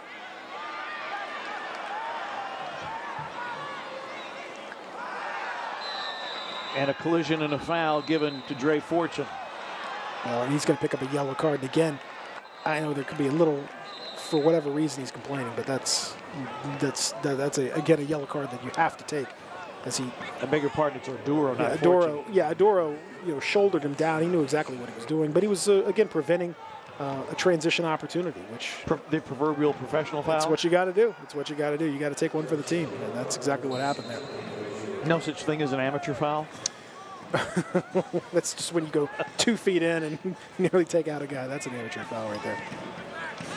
901 FC trying to see this one out and go to 2 games above 500. 9-8-8 off the 3-0 victory at Tulsa. Going to have a little bit more added time here because we have had some bookings, so that will add a little bit of extra time here. Stoppage time is where 901 FC, sometimes things have gotten a little rocky. Become a cropper, you might say. You might say that. In fact, 901 FC has conceded 5 in second half stoppage time. But, some of that you have to say with the match against the Birmingham Legion, kind of got a little bit of that back. You scored 2 in stoppage time to come back from 2-1 down to 3-2 victory, including a historic incredible goal. That gets a little bit of that mojo back anyway. Yes. Musha Galusa. Breck Evans on the challenge. Musha Galusa. Intercepted. Well played. Murphy's going to start a run. Segbers playing centrally. Central ball, and now Murphy is taken down, and it's a play on. That one I am surprised by. That appeared to be a trip. Yes. Right on the edge of the area. If not a penalty, would have been a very dangerous free kick position. That appeared to be the first decision that I really have an issue with when it comes to this official. And I would agree with you. I thought that was a foul. 4 minutes of Miller Lite stoppage time have been added. Good through ball, an opportunity here, and absolutely. That's absolutely a foul. It's not a penalty, but it should have been a free kick right outside the area in a dangerous position. So, yeah, Graham Smith immediately signaling, no, that was a clean play. You can't trust these players. You can't trust them. And there is the physio. the first visit to the pitch tonight, and Murphy has done yeoman work tonight, and he's pointing out to Daniel Chesky, look, I got tripped, and he's telling Graham Smith, look. He said, you know you did it, buddy. You know you did it. Yeah. Murphy last year with the Tampa Bay Rowdies. Maybe don't read those lips. That's why I looked away. I'm reading my notes right now. Had a 13-goal season with Loudoun United. And we talked about some former 901 FC players who are now with San Antonio FC. Kyle Murphy spent a year with San Antonio FC. So Michael Salazar comes on, and Murphy will go off. Rashawn Dolly. Murphy has made the walk all the way to the dugouts. The dugouts are about, if you've never been to AutoZone Park, you don't see the position. They're about probably 50 feet off the pitch. In the entire walk, he is berating nobody in particular about the call. Then he gets inside the dugout and continues to berate all of his teammates and coaching staff who are kind of bemused by the whole thing. Like, we didn't have anything to do with it, buddy. Don't be giving us a tongue lashing.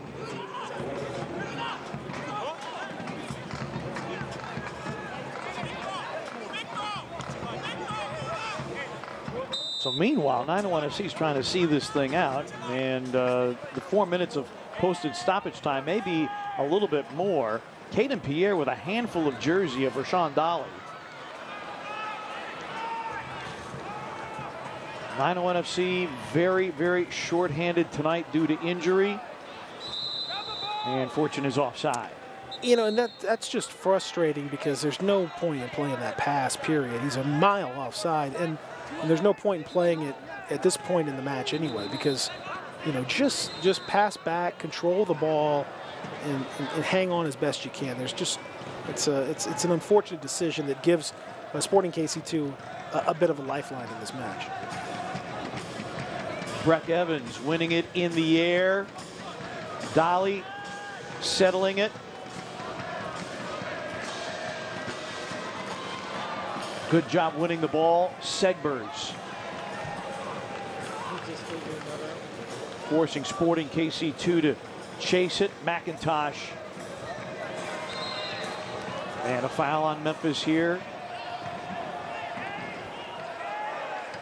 Just want to see that composure, though, Pete. Just don't, instead of booting it into anywhere in particular, just try to hang on to it as best you can because now you give up that foul and they'll send McIntosh up to take the free kick, get everybody in the box pretty much, and this is sort of the equivalent of a Hail Mary, but we've seen them go, we've seen it work, so you just don't want to put yourself in this position. Sporting hoping for a bit of magic on the road.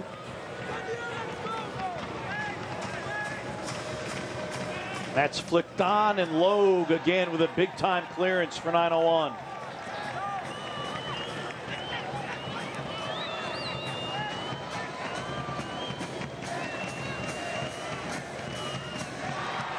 Another quality clearance. Salazar trying to chase this down. And an opportunity here. Lama! It's a third for Memphis.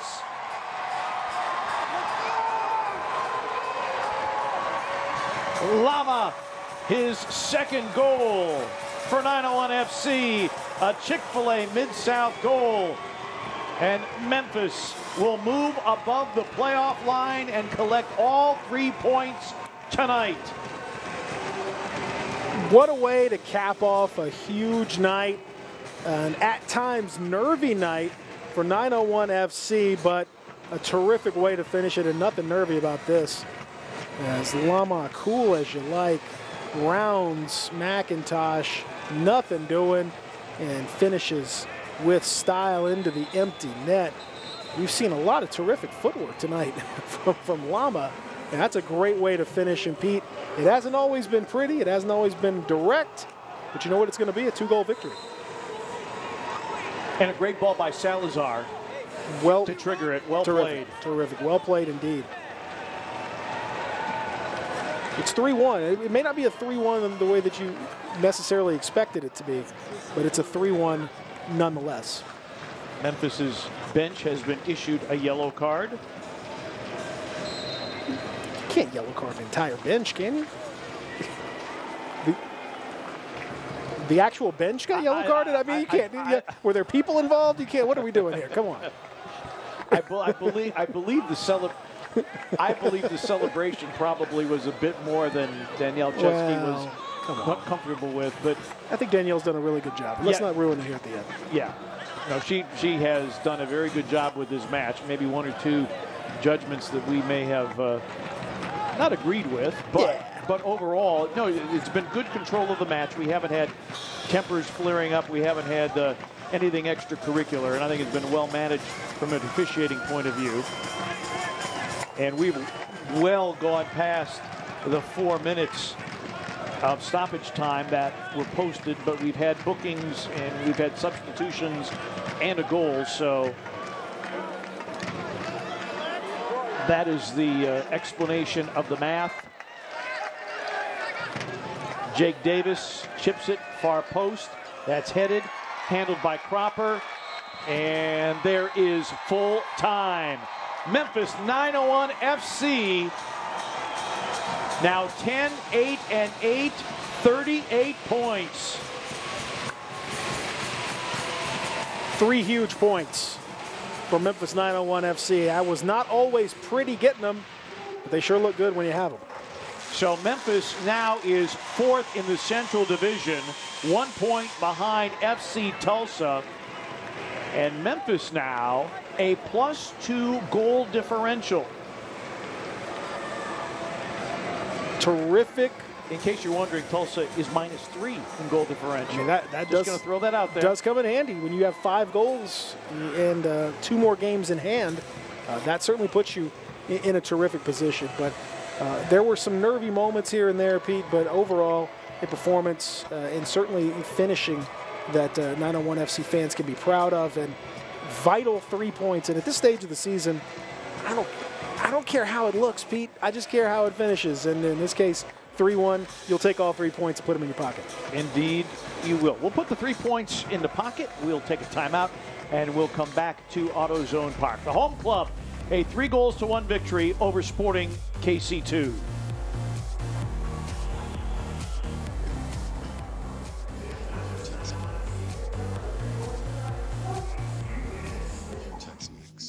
Tex-Mex. Termites. Don't mess up your deck with Tex-Mex. Terminex, here to help.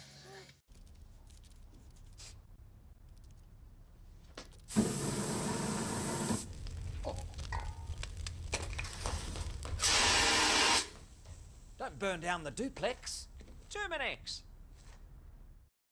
At AutoZone, you get what you need when you need it. Got a today job? Pick it up free same day at your local AutoZone. More of a tomorrow project? Order as late as 10 p.m. with free next day delivery. Getting the job done just got easier. Weird. Come on. Great. You for real? So maybe just a cable? We can help you. Welcome to America's #1 battery destination. AutoZone, your battery solution. At Chick-fil-A Caraway Village, we always look forward to seeing Ellie. Nick also. Ellie just gets excited and bolts right towards him. She loves to come and get the bag and trots right back to Nick. We never even had to ask them to hand her the bag. The team members just automatically knew to do it. It was just that little thing, that level of customer service that kind of blew my mind. We're just really glad that Nick shared Ellie with us. We take care of our guests, whether they're two-legged or four-legged.